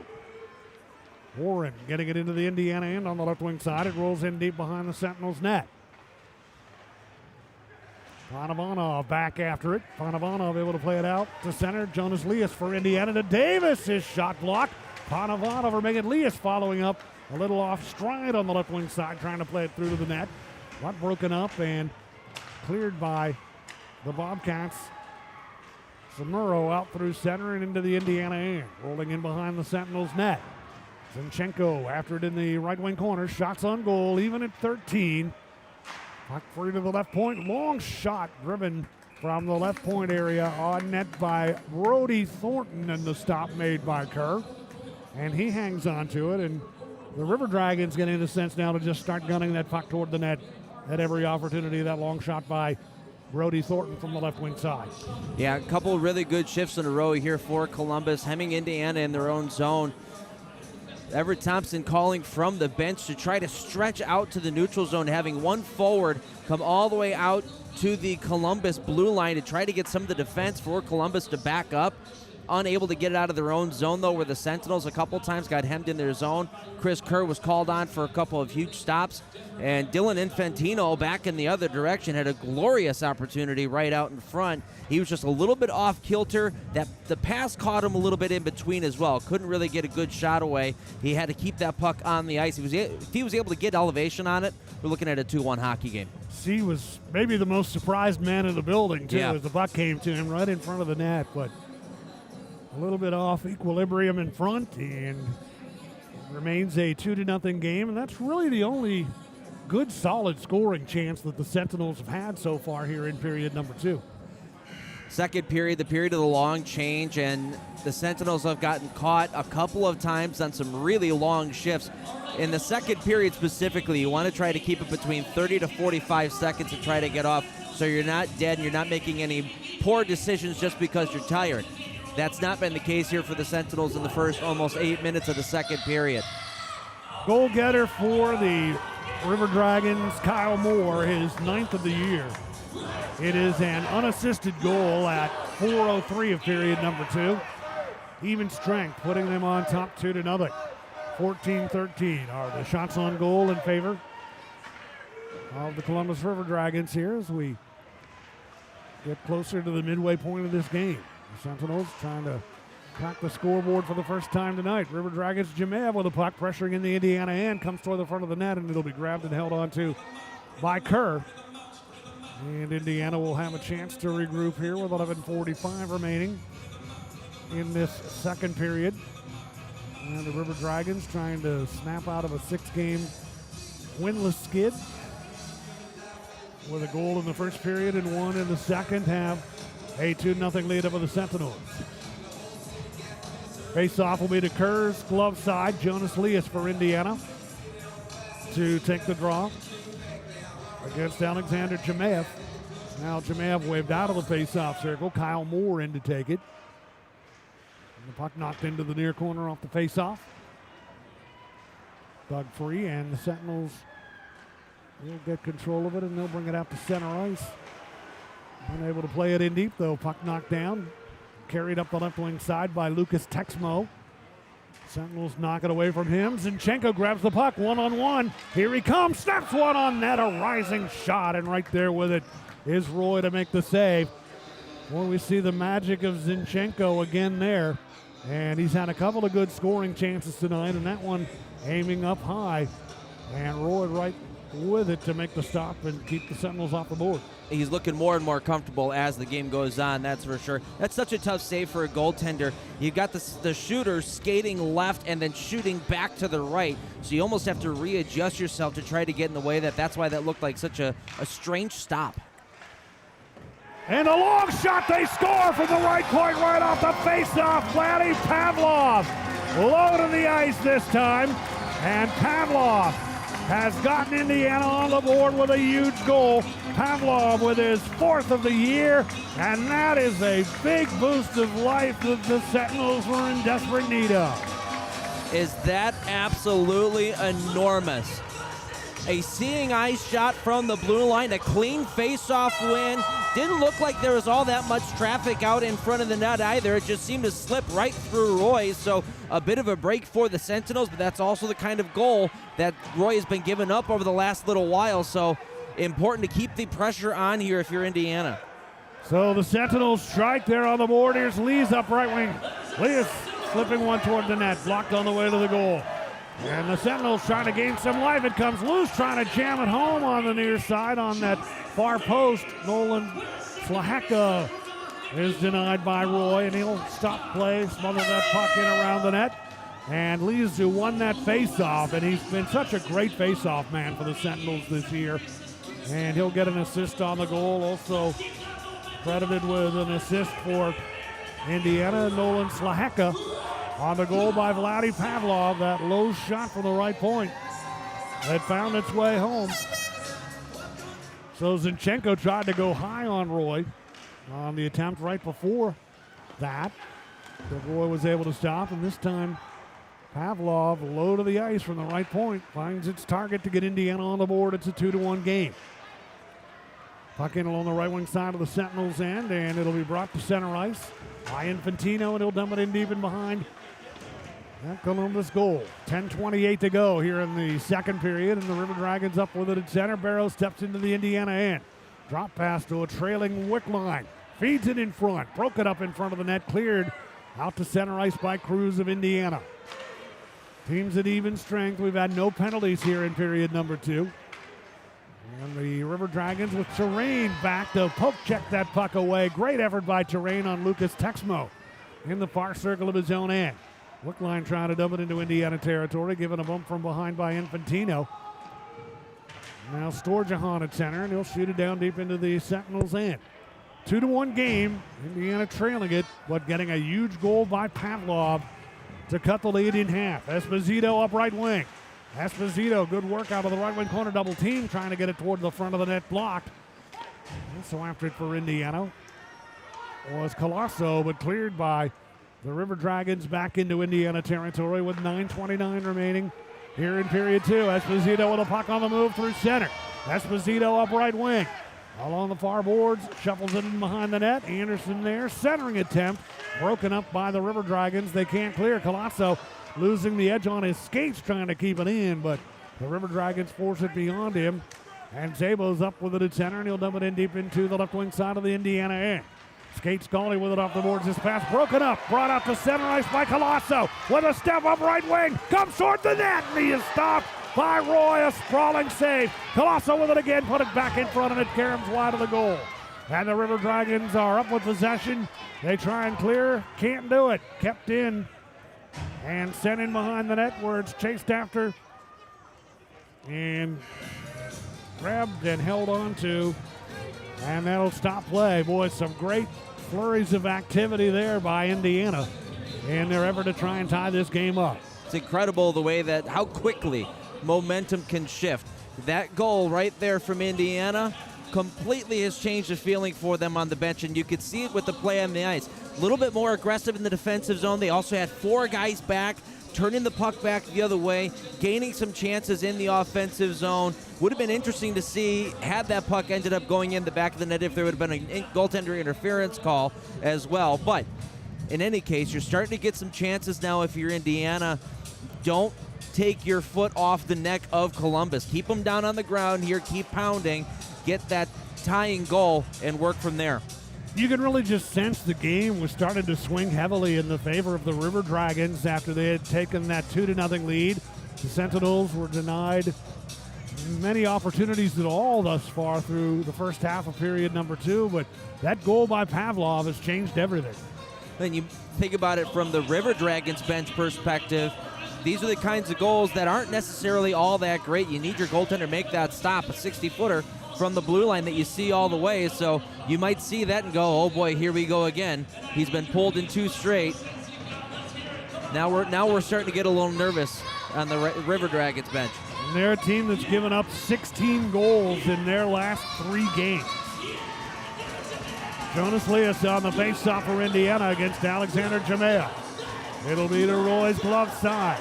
Zinchenko out here, and also for Indiana, played a big part in this game tonight, Slahaka on the left wing side. The River Dragons from the faceoff managed to clear it out to center ice. Panovanov at center, hit and slowed down at center. Puck taken by Jemea. Hustling over to battle him, Panovanov. Great work by Panovanov at center. And Jemea continuing to battle. Lease leans into him, and Zinchenko comes away with the puck. Zinchenko around the man up right wing. Backhand shot, and the puck went wide of the River Dragons net. Zinchenko really finding a spark in his step here in period 2. And the puck cleared by the River Dragons back into the Indiana end. Panovanov for the Sentinels. Far circle of his own end. Leaves it for his defense partner, Vladdy Pavlov, who's got the Indiana goal. He'll send it to Slahaka at center, and he snaps it in deep, and it'll be an icing call as he shot it from the Indiana side of center red. So icing called against the Sentinels, and they'll bring the puck back into Indiana territory. Sentinels now shooting the River Dragons 18-14. 2-1 Columbus on top here. 7:46 to go in period 2. What a rush there by Vaden Zinchenko. He's 6 foot, 194 pounds, but made himself look about 6'5", 250. Dipping the shoulder there, and like a freight train getting to the net, got what looked like a one-handed backhand shot off, and I'm not sure if it got on net or not, but just a brilliant effort. 9 goals in 14 games for Bo Zinchenko of Indiana. First game since the 5th of December. Great to have him back in the lineup as the Sentinels get to a loose puck from the faceoff. Won't be far enough for icing as they clear it down deep into the River Dragons end. Mike Wynn back to get it. Ahead to Storjahan up right wing at center. Leaving it for Barrow on the right wing side. Tries to center. Davis there to intercept. And delivers an outlet feed at center ice. Taken there by Walters. And he'll dump it in deep into the area and behind the River Dragon net. Sentinels with Davis after it on the left wing boards to try and keep it alive. Forced beyond him by Storjahan out through center. Indiana end high slot. Whistles one high and wide of the Indiana net. Alex Storjahan back after it on the left wing side. Challenged by Davis. And now Fazikov with a puck for Indiana. Leaves it for Romeo Terrain in behind his own net. Long feed by Terrain intended for Walters beyond his reach at center. And that will go as an icing call off that off-target pass, and the puck will come all the way back into the Indiana end here for the face-off. I get the idea there from Romeo Terrain. He sees that he's got a guy all the way at the blue line, so it's okay if you throw it all the way down if you feel like he's going to win the race for the puck and save icing. Only problem there was Walters at a bit of a standstill at the blue line, started pretty much from zero there and couldn't win that race. So after the icing, the face-off will be in the near circle of the Indiana end. To the glove side, Sentinels goaltender Chris Kerr is looking for his 2nd win of the year. And the puck knocked out of play right from the face-off. They'll line up and do it again in Indiana territory. Same 2 teams tomorrow night in this building. We'll have the action here at 7:15, 7:30 face-off Eastern time.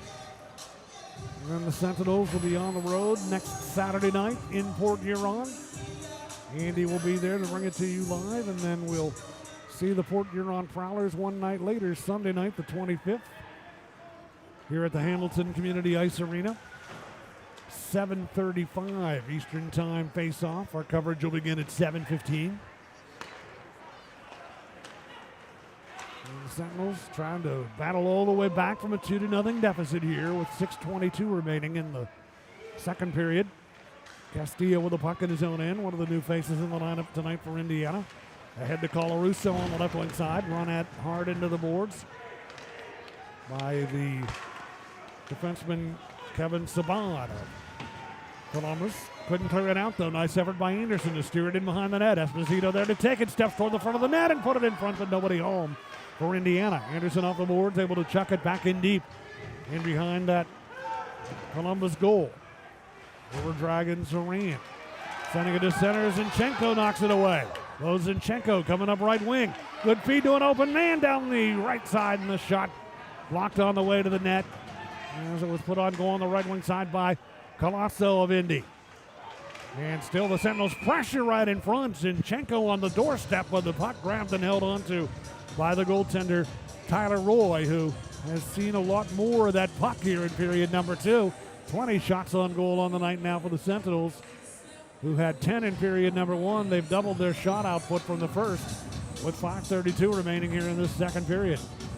That shift there was the best sustained pressure for the Sentinels in the second period. Working it from low to high, walking the blue line there, trying to throw the puck on net, trying to get into the middle of the ice. A lot of what the Sentinels have done in this hockey game has been a lot from the outsides, trying to get more so towards the middle of the ice here. Hanavana with a shot, it's blocked, and Moore with it back the other way with a step toward the net, he scores! Moore picks the upper right-hand corner after blocking the shot that was sent from the left point in his own end. He blocked the shot, tracked down the loose puck, and with a burst of speed came storming up the right wing side, went high on the glove side against Chris Kerr, and the River Dragons have their 2-goal lead once again. Tough luck there for the Sentinels. A shot from the blue line, and he's just in the right place at the right time as Moore takes that right off the shin pads, gets a nice bounce out to the neutral zone, and he gets a quick step, a burst of energy, gets in over the line, and he does a little bit of a fake, almost a fake trigger pull that got Kerr to commit just a little bit early, gave him that upstairs. And so the River Dragons have their 2-goal lead back, and the Sentinels, who were able to rally and gain a lot of momentum after getting the game within 1, will need to go to work once again. River Dragons try and play it toward the front of the net, but Sentinels bring it up, and here comes Dylan Infantino out to center. Cruz is with him, and their timing broke down at the blue line, and it results in an offside call against Indiana with 4:45 remaining in this second period. 3-1. River Dragons are on top. They've scored twice here in period number 2. Indiana once in the second.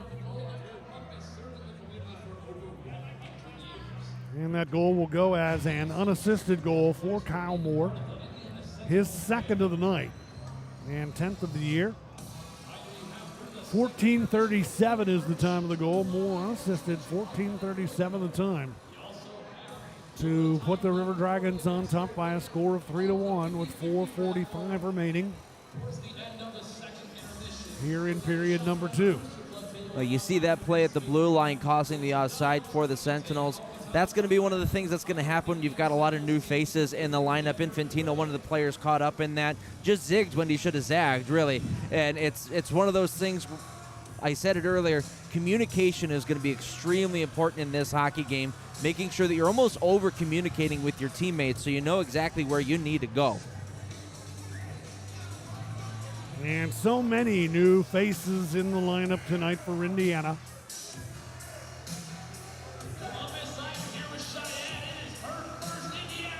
As Coach Everett Thompson scrambling to fill spots on the roster created by call-ups and injuries. And players making their debuts tonight. Dylan Infantino of Indiana, rookie out of New York. Nolan Slaheka. He does bring the Sentinels some experience. In fact, he was a former member of the Columbus River Dragons for a couple of years.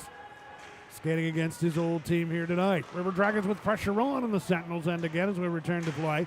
And a shot by Storge, a hand wide of the Indiana net. Puck bouncing right wing side, Indiana territory. River Dragons continue to pressure out to Colton. Left point is shot gloved. Held on to by Kerr to stop play with 4:21 remaining in period 2. Colby Walters, another new face in the lineup tonight for Indiana.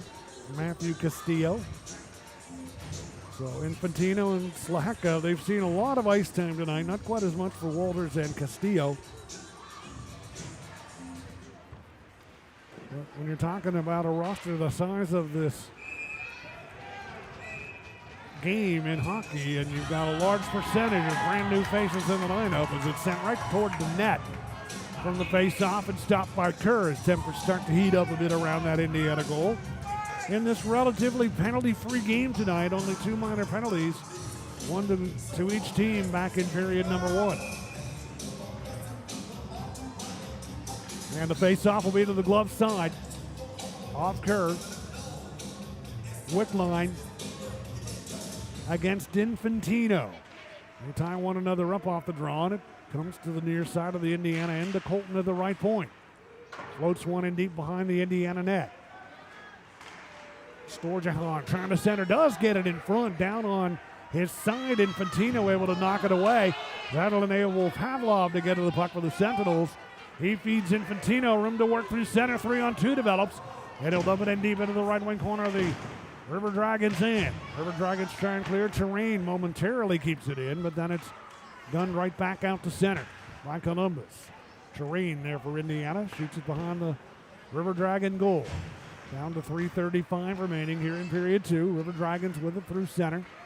Indiana and Wickline, right wing on a little give and go passing attempt with Storjahan that did not connect in front of the net. And the Sentinels an errant clearing attempt. Puck bouncing free. They'll get another chance now to settle it down. Terrain brings it out to center.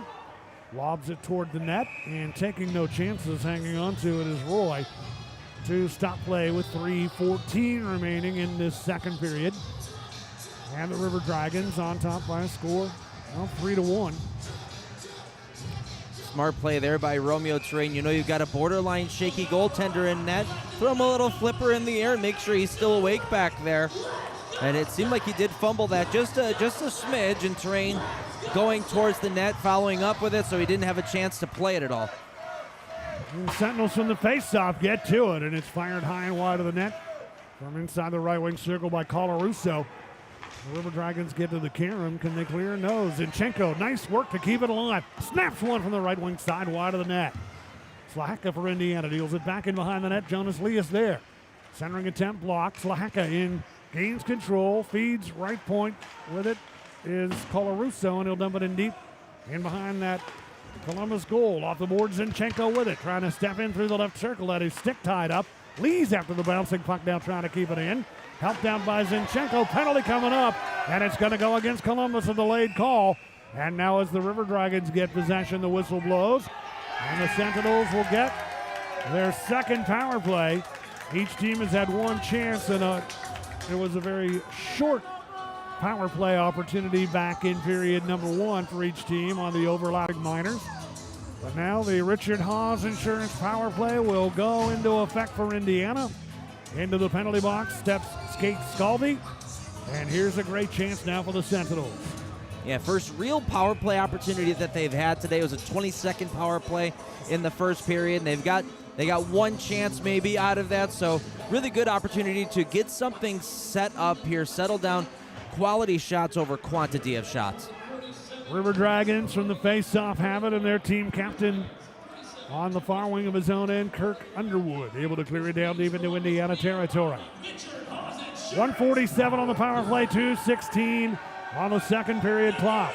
Sentinels try and get it to Infantino on right wing, but arriving first is Lucas Texmo to dump it into the Indiana end. Kerr handling it and leaving it in behind the net for Ivan Panovanov, quarterbacking this power play.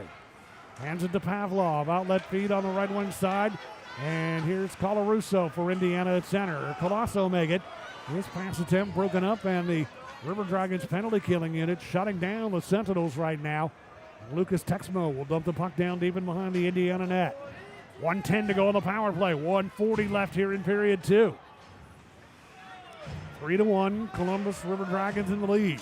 Sentinels get it to Esposito. Room to work up left wing. Puts on the brakes on the near boards. Esposito feeds it across through the slot area. Terrain pinching in from the point. Has it right wing side.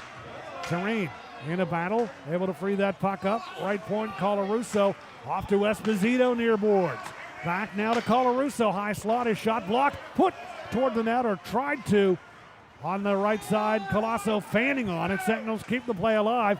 Terrain off the right wing side with the puck. Had his pocket picked though by Jemayev, who clears it out through center into the Indiana end. 27 seconds to go on the Haas Insurance power play. 52 seconds left in the period. Here's Zinchenko. 2 men back. Zinchenko through center. Lee's joining the play. Lee's bouncing puck, settling it down right wing. Out to Pavlov. Off to Terrain. Open shot. Blocker to side by Roy. After it again, Terrain in the left wing corner. Double team. Puck worked loose by Jonas Leas behind the net. Centering attempt picked off in front. Colton trying to clear. Zinchenko prevents that from happening. Zinchenko on the right wing side with the puck. And he's tired right now, and the penalty is over, and the puck cleared by the River Dragons to center. Terrain from center whips it back down deep into the Columbus end. 15 seconds to go here in period 2. 3-1 Columbus in the lead. River Dragons bring it through center. Jemayev to the Indiana line on the left wing side. Jemayev with 5 seconds now to go in the period. Leaves it back left point. Shot save made by Kerr. Challenge there on the shot for the left wing side by Wynn. And Kerr had to be alert there. Scaldi has some words at center ice with Slaheka, who just turns away from him. Nolan Slaheka at center and Scaldi jawing at one another. And the teams will separate and head to their respective dressing rooms with 40 minutes complete here at the Hamilton Community Ice Arena, and the Sentinels find themselves down by 2. Well, you see that power play for Indiana. You get to see why Columbus is ranked number 2 in the Continental Division in their penalty kill. Very aggressive on the penalty kill. They're on you as soon as you got the puck. So you've got to be ready to go, and you've got to be ready to move that puck as soon as possible. So something to think about for the Sentinels. If you get another power play chance, you got to be quick, and you got to zip that thing around the offensive zone. And their penalty killing checks in at an 82% success rate coming into tonight. That's been one of the strengths of their team. As Andy said, second in the FPHL in the penalty kill, and that was a huge penalty kill for them right at the latter stages of period number 2. And Indiana's power play, that's an area they'll be looking for some improvement on. 18% success rate on the power play coming into tonight. And you've got some big power play contributors out of the lineup tonight. Denver Craig with 4 power play goals on the year. So you're trying to do some patchwork efforts on this power play, and that's one you hate to see go by the wayside late in the second period, but 1 period to go to try and do something about this 2-goal deficit. Yeah, and it was a great period. I mean, in my opinion, the Sentinels outplayed the River Dragons in that second period.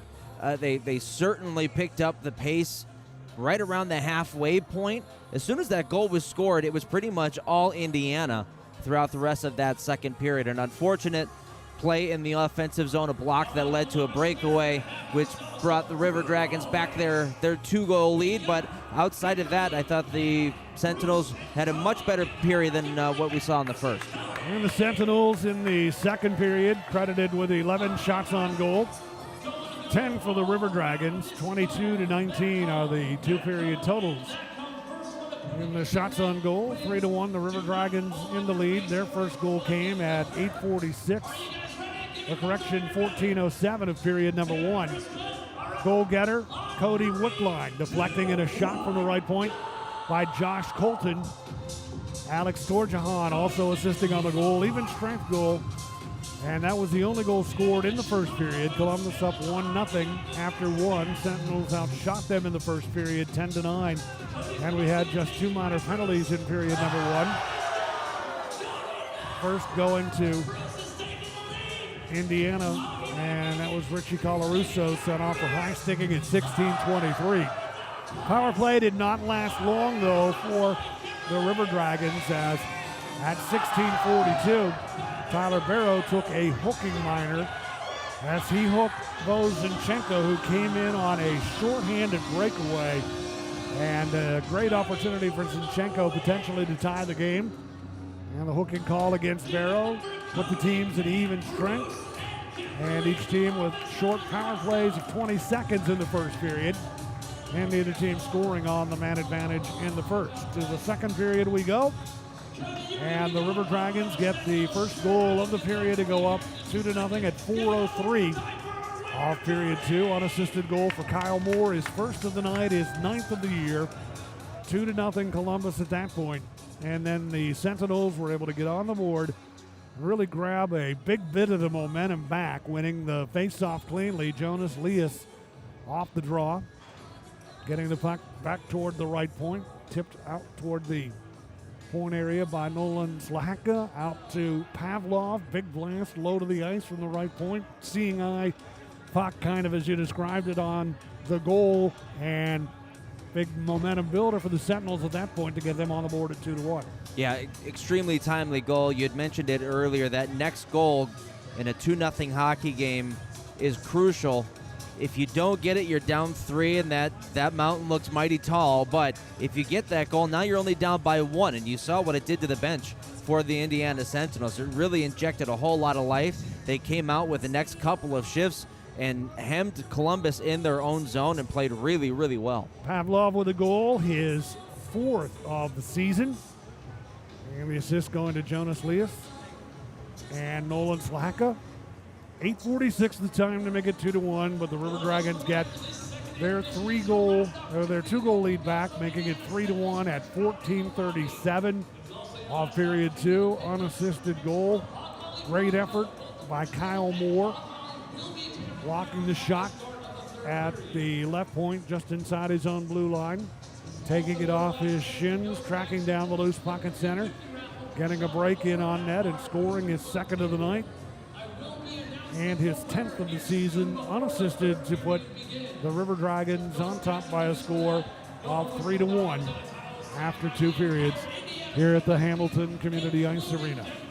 So the Sentinels will have their work cut out for them in the 3rd period. Very tough to battle back, and they'll have to try and overcome a 2-goal deficit, but they just need to get pucks on net, get pressure on Roy, who has shown himself to be vulnerable of late.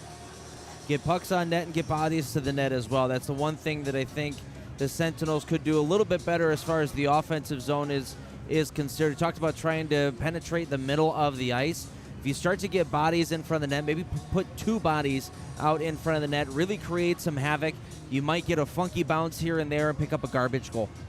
3-1 in favor of Columbus between periods 2 and 3 at the Hamilton Community Ice Arena, and we will have the start of period number 3 in just a bit. This is Indiana Sentinels hockey.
Correct.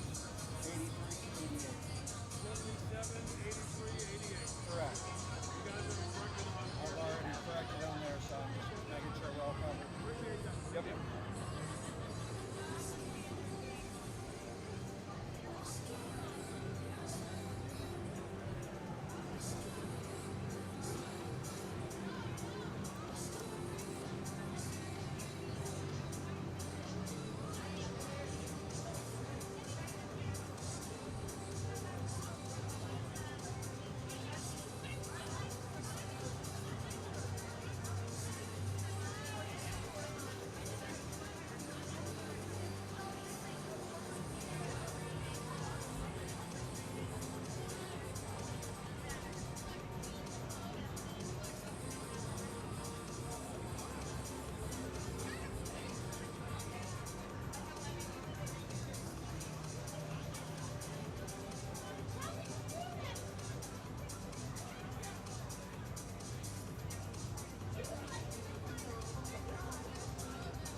The Indiana Sentinels will have 20 minutes to try and do something about a 3-1 deficit and try and get their first win that they've not enjoyed. Their last victory was a 5-4 shootout win at home December 26th over the Blue Ridge Bobcats. Ethan Esposito got the game-winning goal in the shootout that night as Indiana won it, and they've not won since then. They've lost a couple of tight games, and they've got their work cut out for them here as we head towards period number 3. Yeah, and they've played pretty well here in this hockey game. You know, you look at it in the long run, you would say that Columbus has probably had the better play in the 40 total minutes, but when it comes down to it, momentum swings. The Sentinels had the momentum there in their grasp. Unfortunate shot block from the point, comes all the way back down, and we're kind of back to where we were at the very beginning. So the start of this period is going to be very important for Indiana. You want to make sure that you put it in the minds of the River Dragons that it's going to be a long 20 minutes. We're not just going to sit here, roll back onto our back, show our bellies. This is going to be a pretty hard-fought third period. Especially when we're going to see this team again tomorrow night, as you so often do in the FPHL weekend series, playing teams twice in a row, sometimes 3 times in a row. So you want to set the tone. You certainly have a game here tonight that's very well within reach, and thinking about tomorrow night as well. Yeah, putting that little seed of doubt into the River Dragons' mind of, okay, we got to do this for 60 full minutes again tomorrow? I'm already battered and bruised. I don't know if I want to do that. You know, that's the kind of mental warfare that you want to put out here in the next 20 minutes of play. The Sentinels got that momentum that we were talking about when Vlad Pavlov scored at 8:46 of period number 2. They've changed the assists on the goal. It should read Pavlov from Bozinchenko and Jonas Lees. Even strength goal at 8:46, and the complexion of the game changed so much after that Pavlov goal, but then swung back in the favor of the River Dragons off the second goal of the game, scored by Moore unassisted after he blocked that shot of the point and took it up ice and scored to put his team on top by a margin of 3-1 as we get ready to begin period number 3 here at the Hamilton Community Ice Arena. Sentinels hockey is brought to you by Sprague Hotel Developers. I'm Jim Mirabello along with Andy Petzinger. And the Sentinels trying to battle back here tonight, molding these new faces into the lineup tonight, and taking on a team that's been struggling in its own right. The River Dragons winless in their last 6, giving up 16 goals over their last 3 games. And we'll see if the Sentinels can turn up the heat on them here in period 3. That should be the topic of conversation on that Sentinels bench and in the locker room during the intermission. This is a team who gives up a lot of goals, so there's by no means is this hockey game finished. Is this hockey game done? Keep putting pucks on net. You had mentioned it after the second period. Throwing pucks on net and starting to get bodies to the net. Doesn't have to be pretty to put the puck in the net. We don't care how you score the goal, just as long as you score it. So get your nose dirty and start cleaning up some of the garbage in front. To steal a baseball adage, they all look like line drives in the box score. Correct. And we're at that spot right now where the next goal is going to be big. It's a 2-goal difference. If Indiana gets it, you're within 1. The momentum builds on your side. If the River Dragons get it, in the third period, they would take a 3-goal lead and would make the hill even taller to climb. So the Sentinels know that, and they've got to come out here and try and get some pressure on goaltender Tyler Roy, who's got a 4.36 goals against average in net down to our right. For the River Dragons, Chris Kerr in goal down to our left. 22-19 are the shots on goal favoring the Sentinels in a relatively penalty-free game. Only 3 minors called here tonight. 1 to the Sentinels, 2 to the River Dragons. Indiana 0 for 2 on the power play. River Dragons 0 for 1, but the first power play for each team lasted only 20 seconds due to the overlapping penalties. So let's see what role special teams might play here in period 3. If you're Jerome Bichard, the head coach of the River Dragons, one of your messages has got to be continue your effort to stay out of the penalty box. Yeah, well, and have the confidence that if you do end up getting into the penalty box, we're one of the best in the league here, so it's still all systems go. That they are. 82% success rate on the penalty kill, and they've got the puck on the face-off, and they force it into the Indiana end.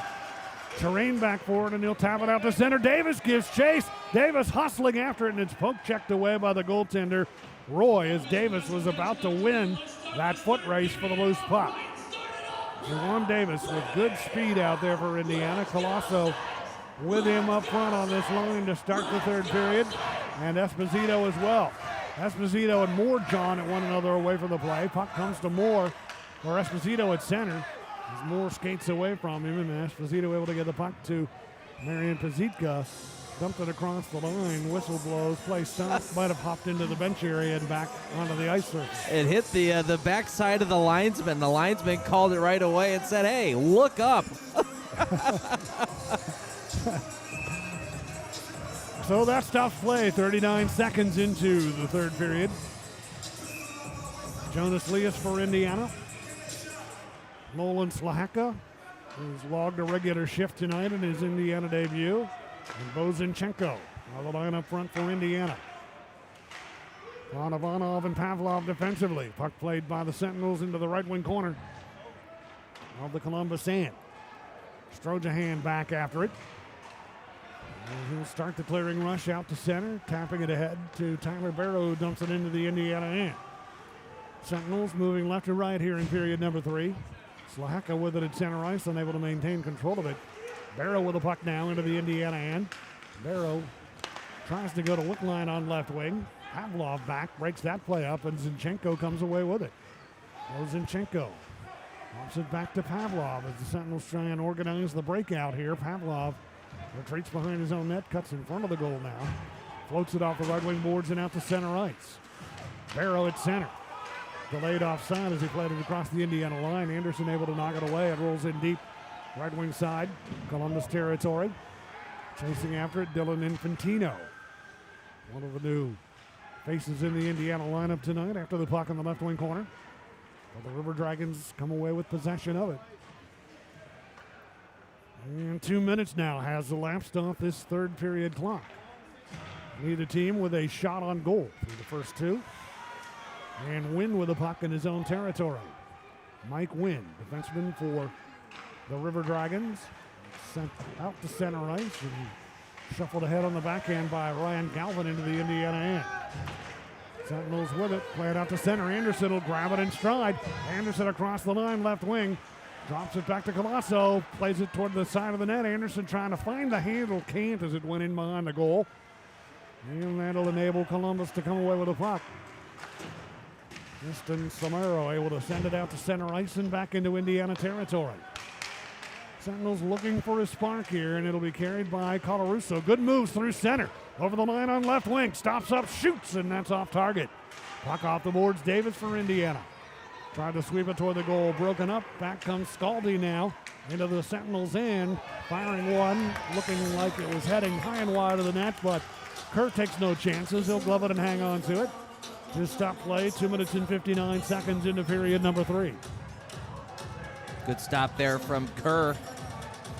That wrist shot, like you said, going up over the net, but good to calm things down just a little bit.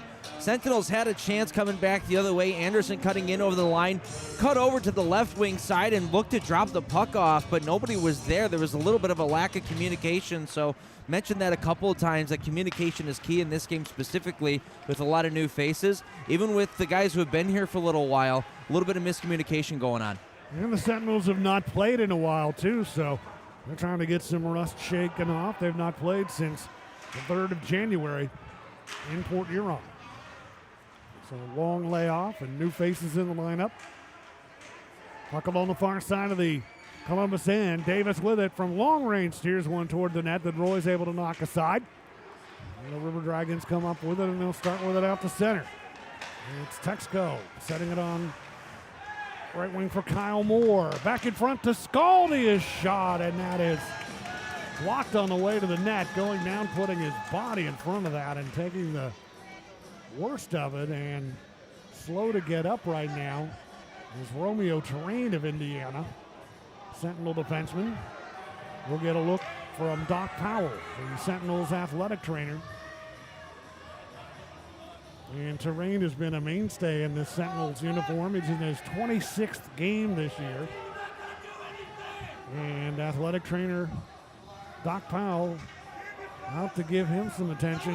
He's laying on his side in the left side of the Sentinels end and now works his way to his skates. And he'll get a hand from this crowd. as he regroups, gets his wind back, and heads over to the Indiana bench.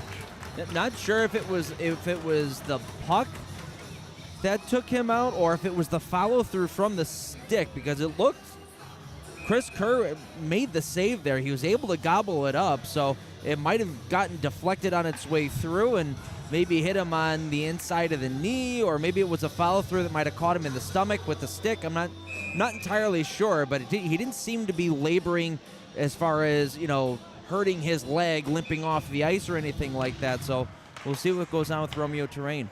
And it was good to see him get up under his own power and head to the bench. And the River Dragons get it right toward the front of the net from the faceoff, and it's sent wide of the goal by Tyler Barrow. He got a good chance there. Sentinels drive it in deep right wing corner. Pavlov, defenseman in deep after it. Sentinels try and get it in front. Zinchenko there, but couldn't take the pass. And here comes Columbus back on the move into the Indiana end.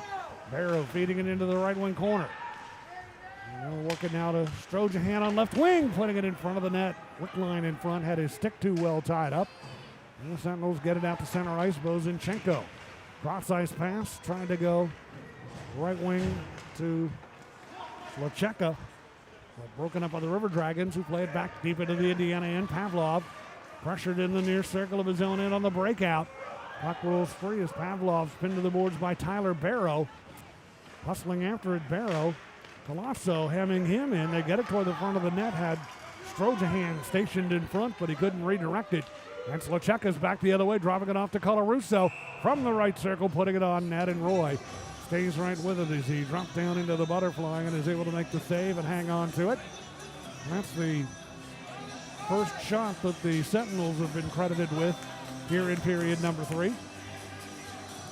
They had a chance about 45 to 60 seconds before that. Pass out towards the slot for Zinchenko, and it just hopped over his stick.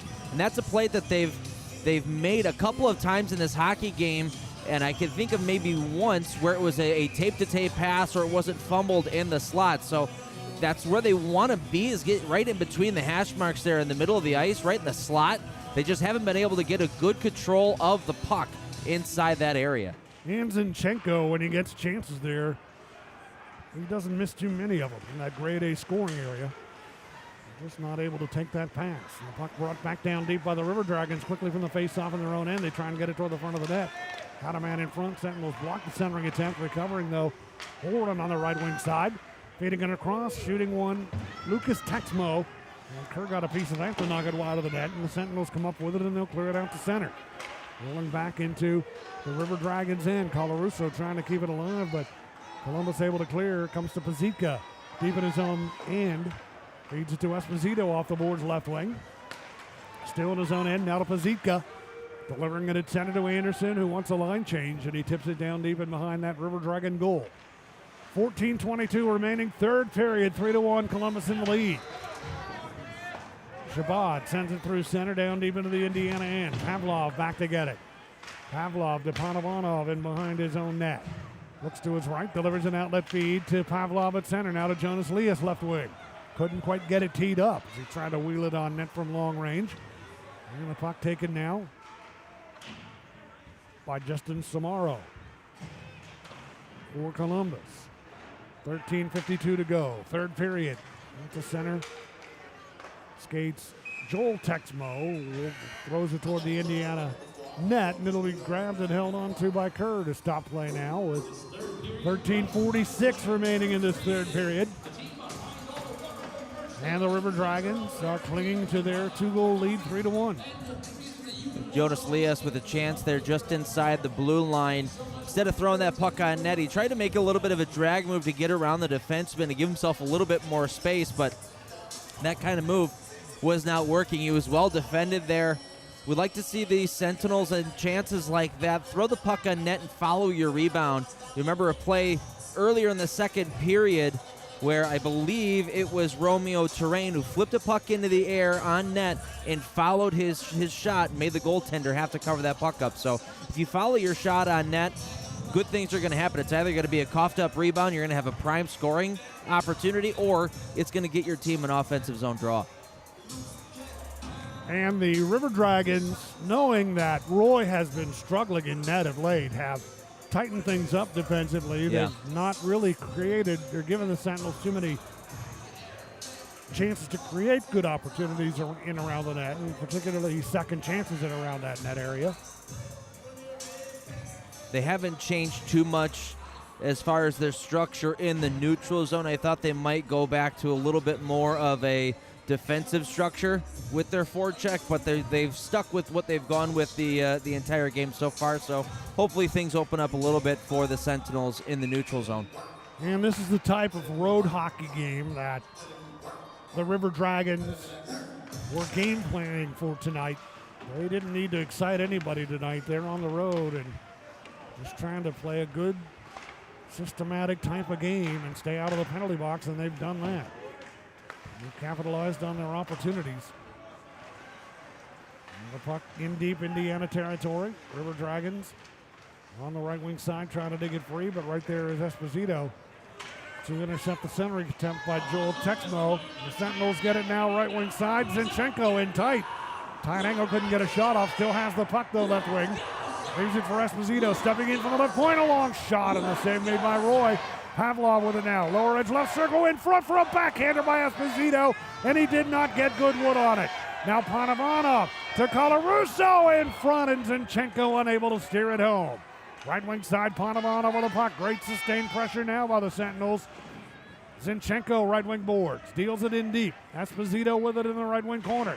Works it to Pavlov at the right point. It almost looks like they've been on the power play here, the way they've moved the puck and kept them contained. Colosso with the puck in tight. And he put it in front, but it's swept away from the front of the net area and then cleared by the River Dragons into the Indiana end. Colarusso to center, had it knocked away by Moore. Here comes Moore down left wing. Zinchenko hustling back to peel the puck away from him. Moore continues to battle for it, though. Works it to Storjahan right wing. Storjahan cutting in behind the Indiana net. Slowed down left wing side by Colarusso of Indiana.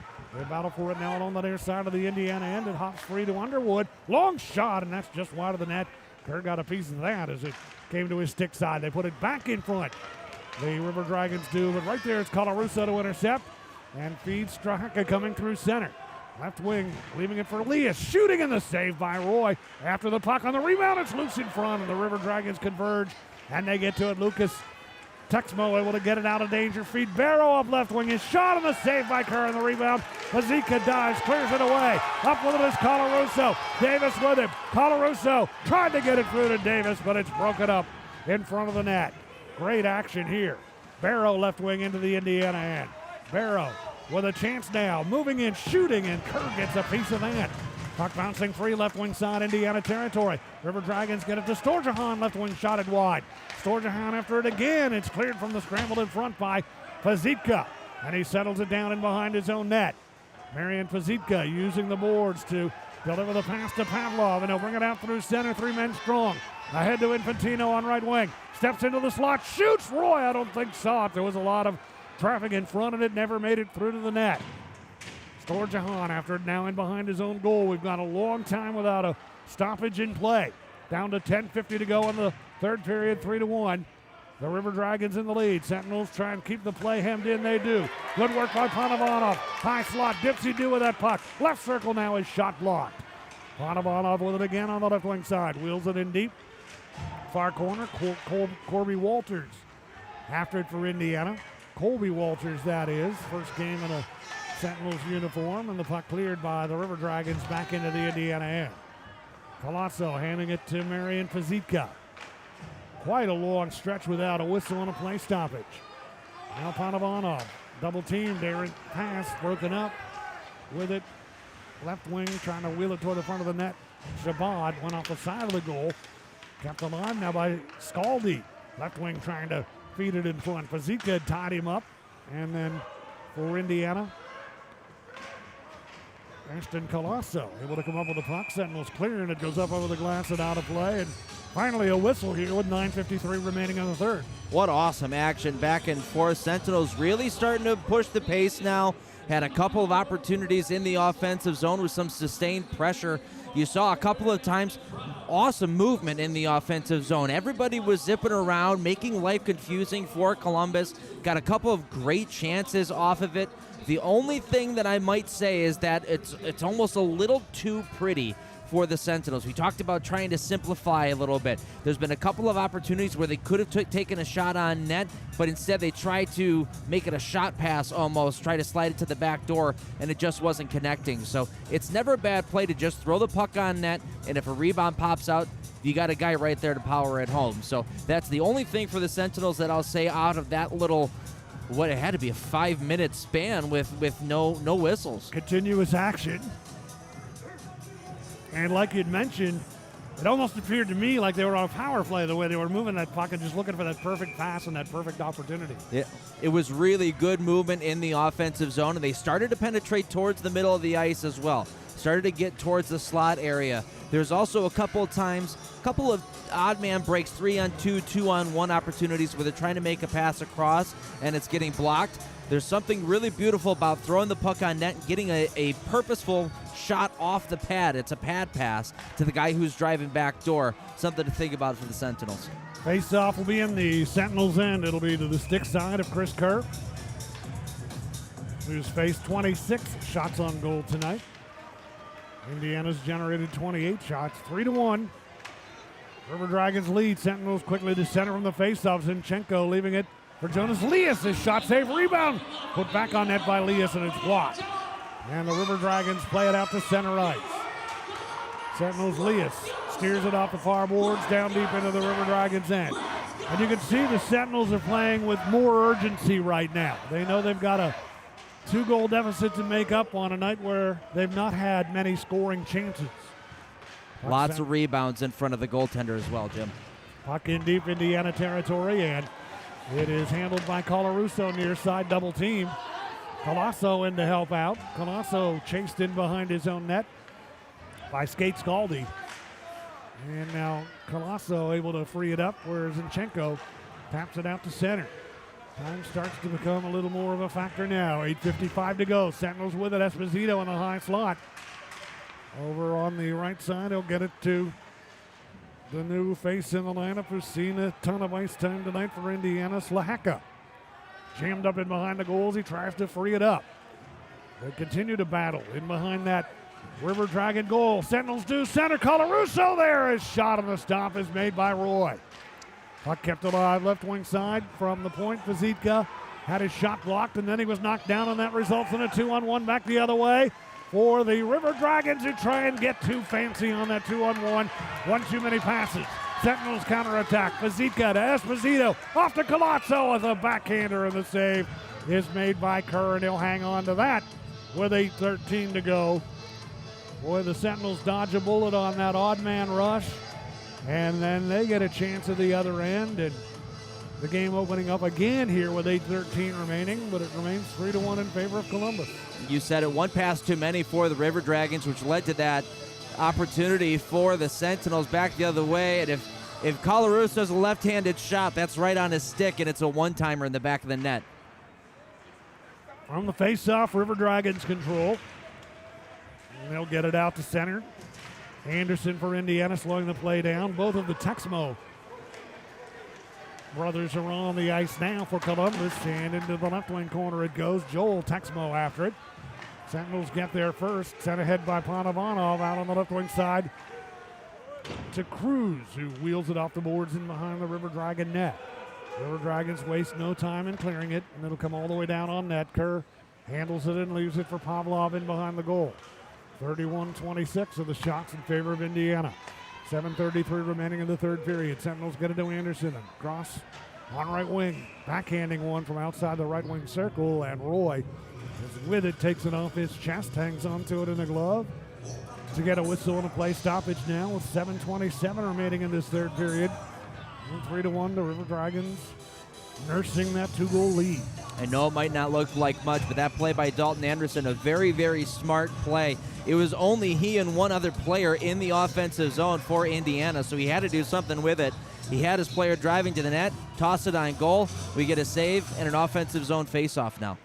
Jonas Lias on the face-off. Won it back to Zinchenko. A quick shot save. Made rebound. They score! It's a one-goal game. Able to finish the play in front. Getting to the rebound and getting his first goal in an Indiana uniform is Nolan Slaheka. He's not going to get an assist, but Dalton Anderson deserves an assist there. The only reason that they get this offensive zone draw is because he throws the puck on net. That's the only reason why we get that. It's a face-off win again by Jonas Lias. You mentioned it before. He's brilliant in the circle. He wins it back. They get bodies to the net, pick up a rebound. It's a one-goal game. And able to finish the play, Nolan Slaheka, 5'8", 170-pounder out of Joliet, Illinois. We go back to play. The puck toward the Sentinel net, grabbed and held onto by Kerr. Slaheka, former member of the Columbus River Dragons. Also was with the Watertown Wolves when they won the FPHL championship back in the 21-22 season. That was when they won the title. Spent some time in the Southern Pro Hockey League with the Knoxville Ice Bears. And his first goal in a Sentinels uniform comes at a clutch time to make it a one-goal game. Scoring on the rebound, and it is now 3-2, and the Sentinels will be looking for the equalizer. And the Sentinels with the puck. Here comes Juwan Davis out to center ice, able to fight his way through a couple of checks. Long shot goes wide of the net. Puck off the boards, right wing side. Infantino is after it, but the River Dragons get to it and they clear. It rolls slowly back into the Indiana end. Panovanov with it as the crowd really starts getting into the game now. Panovanov, good move through center. Over the line on right wing. Panovanov to the slot, shooting, and a left pad save is made by Roy, and he hangs on. Great individual effort by Ivan Panovanov as some pushing and shoving takes place out in front of that River Dragon net with 6:25 to go. Infantino doing his job, going right to the front of the net, causing a little bit of havoc. River Dragons don't like it. They're starting to get frustrated. A couple of cross checks towards the back of Infantino, but he did the right thing. He just took it. If you're going to cross check me, I'll go ahead. I'll take that penalty all day, every day. What a rush by Panovanov as well, coming through the neutral zone. Nice and patient. Didn't overdo anything. Walked to the middle of the ice and let one rip. Ashton Colasso on the face-off against Alexander Jemaev in the near circle of the River Dragons hand. Columbus is able to control, and they'll be content to clear it out to center. Sentinels Colarusso with it at his own blue line. Works it ahead on the right wing side, tried to get it to Esposito, broke it up. Colasso, though, able to swing it ahead, back down deep and behind that Columbus net. Exactly now 6 minutes to go in this third period, 3-2. River Dragons, Jemaev, left wing, Indiana end, unable to handle the puck. Colasso able to grab control of it. Rink wide feed, Esposito steps into the zone on the left wing and fires one that goes wide. Puck off the boards, a whistle stops play. The net gets dislodged in behind Roy. And that'll stop the clock now with 5:46 remaining in this third period. And the Sentinels will be looking for the equalizer here. 5:46 remaining, period number 3. Here at the Hamilton Community Ice Arena, Sentinels hockey brought to you by Sprague Hotel Developers. I'm Jim Mirabello along with Andy Petzinger. Face-off controlled by the Sentinels. They get it into the slot area. Zinchenko motoring out along the blue line. Tries to work it himself in front toward the net. Could not quite get the handle on it, though, to wheel a shot off. Zinchenko putting it back on goal, and that's wide of the net. Puck bouncing in the right wing corner. River Dragons territory. They jam away at it along the right wing boards. Zinchenko stationed alongside that big pile up along the boards, but it comes free from in behind the net, and the River Dragons get possession of it. Knocked away, though, at center ice and back into the River Dragons' hand. River Dragons pushing it forward now up ice into Indiana territory, and the Sentinels know they've got them on the run here with 4:55 to go. Panovanov even his own territory. Delivers a pass to Pavlov right wing. Pavlov sending it to center ice, and the Sentinels overskate on the left wing side. Davis wasn't expecting that pass, and that enables Columbus to start back the other way. Puck swept in deep behind the Indiana net by Ryan Galvin. Bounces off the boards, and with it there, Shabbat hit hard and knocked off stride in behind the net by Panovanov. Now Shabbat with it again, trying to center. Broken up by Dalton Anderson, and he'll clear to center. River Dragons dump it right back into the Indiana end. Colarusso gets to it for Indiana. Colarusso sending it out through center, comes all the way back down deep into the River Dragons end. Cleared from behind the net by Roy into the near corner of his own end. Sentinels try and get some forward checking pressure on with 4:03 now to go. Puck brought by Storjahan at center, leaving it for Barrow. Across center red, Barrow up right wing. Barrow, Indiana end, unable to penetrate through the right circle as it's knocked away by Ashton Colasso. Back to center with 3:48 now to go in the third period. River Dragons 3, Sentinels 2. River Dragons lifted in the air through center, bouncing on the right wing side. Wickline had it hacked away from him by Pavlov and out to center. Trying to control at center. Barrow unable to do so. Bouncing puck. And it'll come now to Pavlov near his own blue line. Vladdy Pavlov across center red. Across the blue line now left wing. Through the left circle. His shot on net. Scooped up. Held on to by Roy. And the clock now will stop with 3:20 remaining in the third period. 37-26.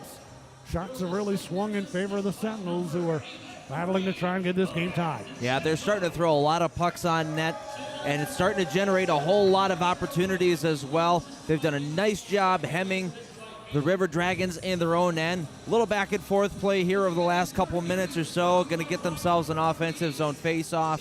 You're going to see now with 3:20 left to go in the third period, because Indiana's down one, they're trying to generate more opportunities. You're going to see the defense be a little bit more active in the offensive zone, which is fine. I mentioned it in the first period, though. If you're going to be active in the offensive zone, have to be 100% certain that you've got a forward coming back to help out and play that defensive position, so it's not going to lead to any odd man rushes coming back the other way. Nolan Slacko with a goal that gets Indiana to within one. His first of the year in a Sentinels uniform. Jonas Leas assisting. That'll be his second assist of the night. And also assisting on the goal for Indiana, Matthew Castillo gets his first point in a Sentinels uniform. So Slacka from Leas and Castillo, even strength at 12:41 of period 3 to make this a one-goal game. 3-2, the River Dragons on top. 3:20 remaining, third period of the face-off will be in the left wing circle of the Columbus end. The Sentinels will have Pavlov out here, Esposito, Colasso, Colarusso, and Davis.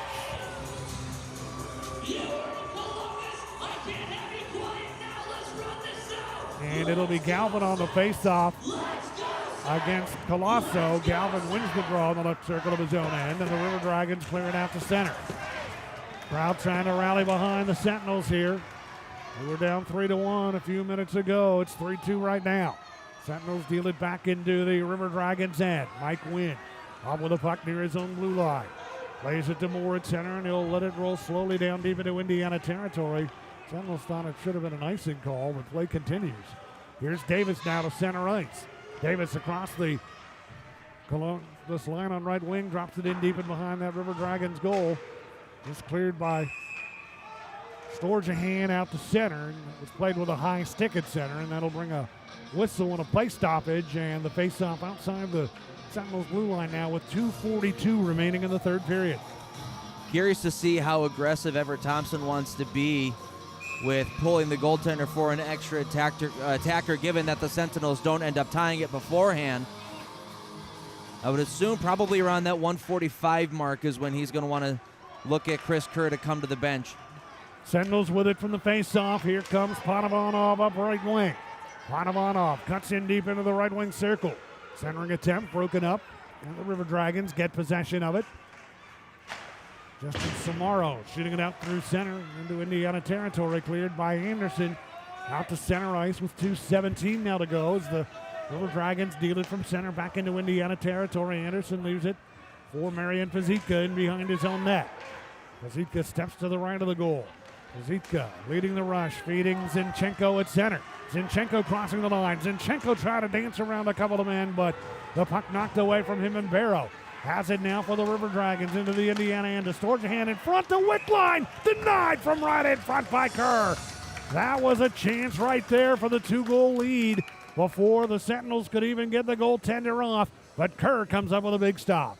And a timeout called by Everett Thompson to rally the troops, get this line maybe a little bit of a breather, because I could see them not getting off the ice for the next minute and 52 seconds. What a stop by Chris Kerr there. Beautiful passing play by the River Dragons.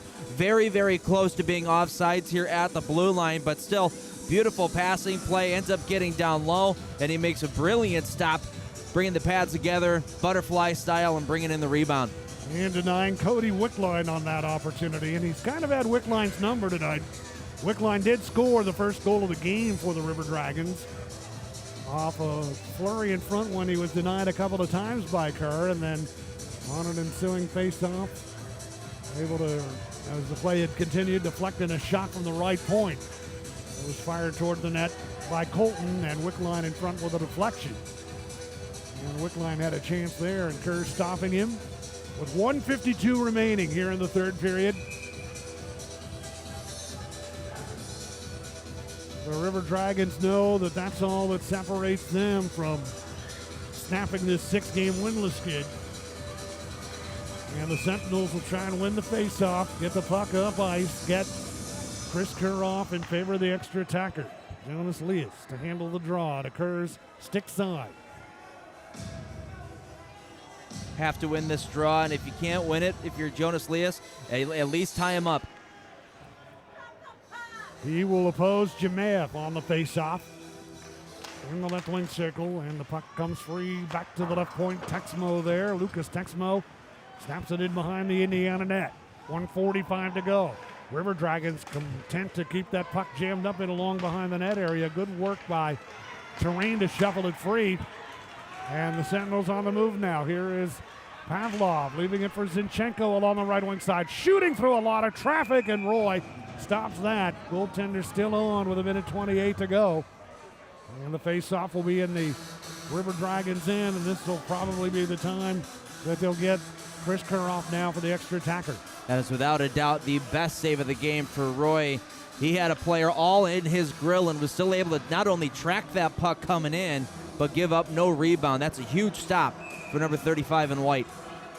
Empty net down to our left. Kerr is off. Leas ready on the face-off in the right wing circle. They battle for control. Sentinels come away with it. Zinchenko along the blue line. Feeding Pavlov at the center point. Back to Bo Zinchenko. Looking, shooting. It deflects wide of the net. Puck bouncing off the boards in behind the goal. Esposito fights his way back to his skates after being knocked down and is battling for that puck in the left wing corner. It does roll free. It comes, though, to the far side to Kyle Moore, and he'll clear to center. Zinchenko's got it at center. Down to exactly 1 minute now to go. Extra attacker on for the Sentinels, who are down 3-2. They deal it down deep into the River Dragons' end. Extra attacker on. Left wing corner, Zinchenko out to Pavlov at the left point. Pavlov trying to go back to Zinchenko. Broken up, though, by the River Dragons and sent to center ice by Moore. Sentinels with it, Colarusso again. Feeding it through the slot into the left wing corner. Zinchenko after it on the left wing side. 33 seconds to go. Zinchenko trying to step off the boards with a puck. Colarusso in there also. When the River Dragons get possession, can they clear it? Hit one of their own men on the way out, and it's kept alive by Colarusso on the right wing side. Indiana now with 19 seconds to work with. Colarusso, right point. Off to Pavlov, left wing board. Center point, Colarusso. One-timer, Zinchenko. And that's sticked aside by Roy. Down to 8 seconds to go. River Dragons get to it, and they find an opening, and they clear it, and time is going to run out on the Sentinels. They got the pressure on in the River Dragons' end with the extra attacker out there, but could not get one by Roy. And it's become a theme for the Sentinels. They've dropped a handful of one-goal games of late, and frustrating one here tonight against this Columbus River Dragons team that has ended its 6-game winless skid. A 17-shot period there for Indiana. Unable to find that game-tying goal. They had an opportunity there. Moving it around the perimeter. They had a man jump in and take a shot from the tops of the circles, and it either got through to Roy or Underwood was right there as well, selling out the body. If it was Underwood, that's a huge shot block to deny that scoring chance. But in either case, it's a 3-2 Columbus River Dragon victory. And overall, I would say, Jim, a pretty decent game for Indiana, but they definitely have more in the tank. They do, and they threw everything they could at the River Dragons in the third period. 18 shots on goal in the third, out shooting them by a wide margin, 18-8 in period number 3, and 39-27 on the night. They just need to find that finish in around the net area and try and get the pressure on Roy, who will likely see in goal again tomorrow night when these two teams see each other once again. And we talked all night about the new faces in the lineup for the Sentinels trying to blend together. Good effort tonight by Nolan Slacheka in his first Indiana uniform. Yeah. He gets the goal that gets the Sentinels back to within one. And these guys have had next to no time at all to get accustomed to their teammates and Coach Everett Thompson's system and style of play here. And the Sentinels with a long layoff as well, having not played since back on the 3rd of January. And you mix that all together, and it created for some sluggish moments and some sluggish play here tonight at times. But an entertaining hockey game and a frustrating one-goal loss for Indiana. But certainly they know that they're going to get this team out here again tomorrow night.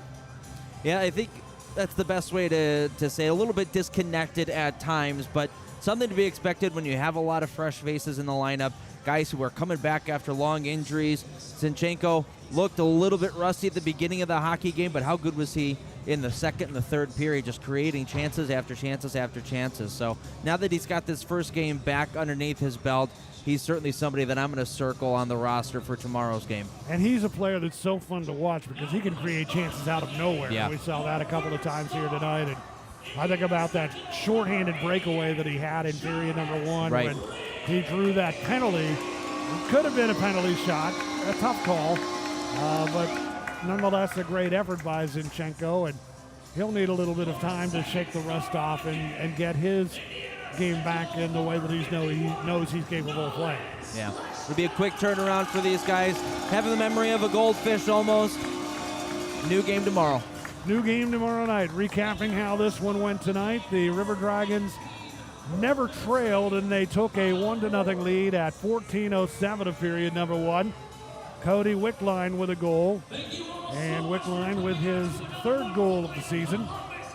Josh Colton assisting, Alex Storjahan assisting as well, even strength goal, and it was 1-0 in favor of Columbus after 1. To the second period we go, and the River Dragons stretch the lead to 2-0.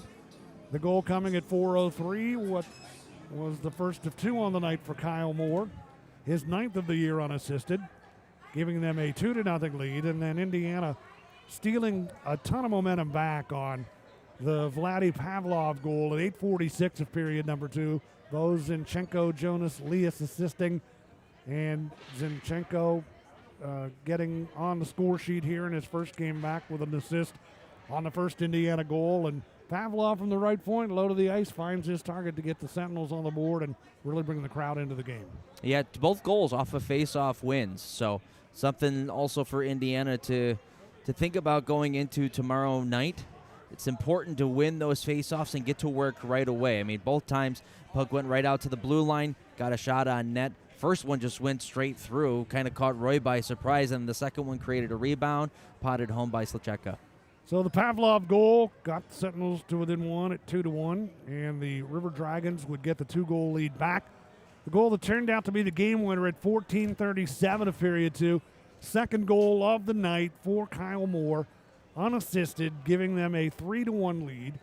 And Indiana trying to rally, trying to battle back. And a newcomer in the lineup tonight, and I think a player that the Sentinels fans are going to be very excited about having here, Nolan Slacheka on the backhand, on the rebound, making it a 1-goal game. Jonas Lias with his 2nd point of the night. Zinchenko as well. So Lias and Zinchenko are the assists on each Indiana goal. The Slacheka goal made it 3-2. That came with 7:19 to play in the third period. The Sentinels trying to rally around it. They got the goaltender off, extra attacker on, had the puck deep in the River Dragons' end, had some chances but couldn't get one by Roy. Yeah, had really good pressure and, most times outnumbered the River Dragons to the puck and won the battles in the offensive zone. Really nice job by Columbus, though. Give credit where credit's due. Did a nice job in closing down the middle of the ice, blocking shots on the way to the net, and getting some very important clears and important blocks in their own zone. Tyler Roy gets the win in net tonight. That'll be his 11th victory of the season. 11-6-1 is his record now. And Chris Kerr tagged with a loss. 1-2-2 is Kerr's mark, and you can't fault him. He only surrendered 3 here tonight and made some big saves at key times, faced 27 shots on goal. Yeah, some really, really big saves for Chris Kerr. Had a couple in the first period. We mentioned the one backdoor play where he got just the very tip of the toenail on it, made the stop, and there was one at the end of the near the end of the third period as well, in tight, to make a really timely save. Game number 30 on the year for Columbus, their 13th win of the season. Game number 28 on the season for the Sentinels, and their 18th loss in regulation time. 5-18, 4 overtime losses, no overtime wins. 1 shootout win for Indiana, 13 wins, 11 regulation losses, 3 overtime losses, 2 overtime wins, 1 shootout win for the Columbus River Dragons, who know they've got the same team tomorrow night, and the Sentinels will be ready here tomorrow, 7:35 Eastern time for the face-off. Our broadcast coverage will get underway at 7:15, so chance for these guys to try and work on some things, blend this new lineup together, and get ready for round 2 tomorrow night. Yep, be a quick turnaround. And like I said before, for the Sentinels, have the memory of a goldfish here. There are some good things that you did today. There's some not so great things that you did today. So brand new game tomorrow. Learn from what happened today, but don't mull on it. Mull over it. Mull over it and get ready for the face-off tomorrow night. Again, we're with you at 7:15 Eastern time. Our thanks to Ryan Furr and Jordan Vickers and the outstanding production work of Ryan Furr Creative tonight. Sentinels Hockey is brought to you by Sprague Hotel Developers.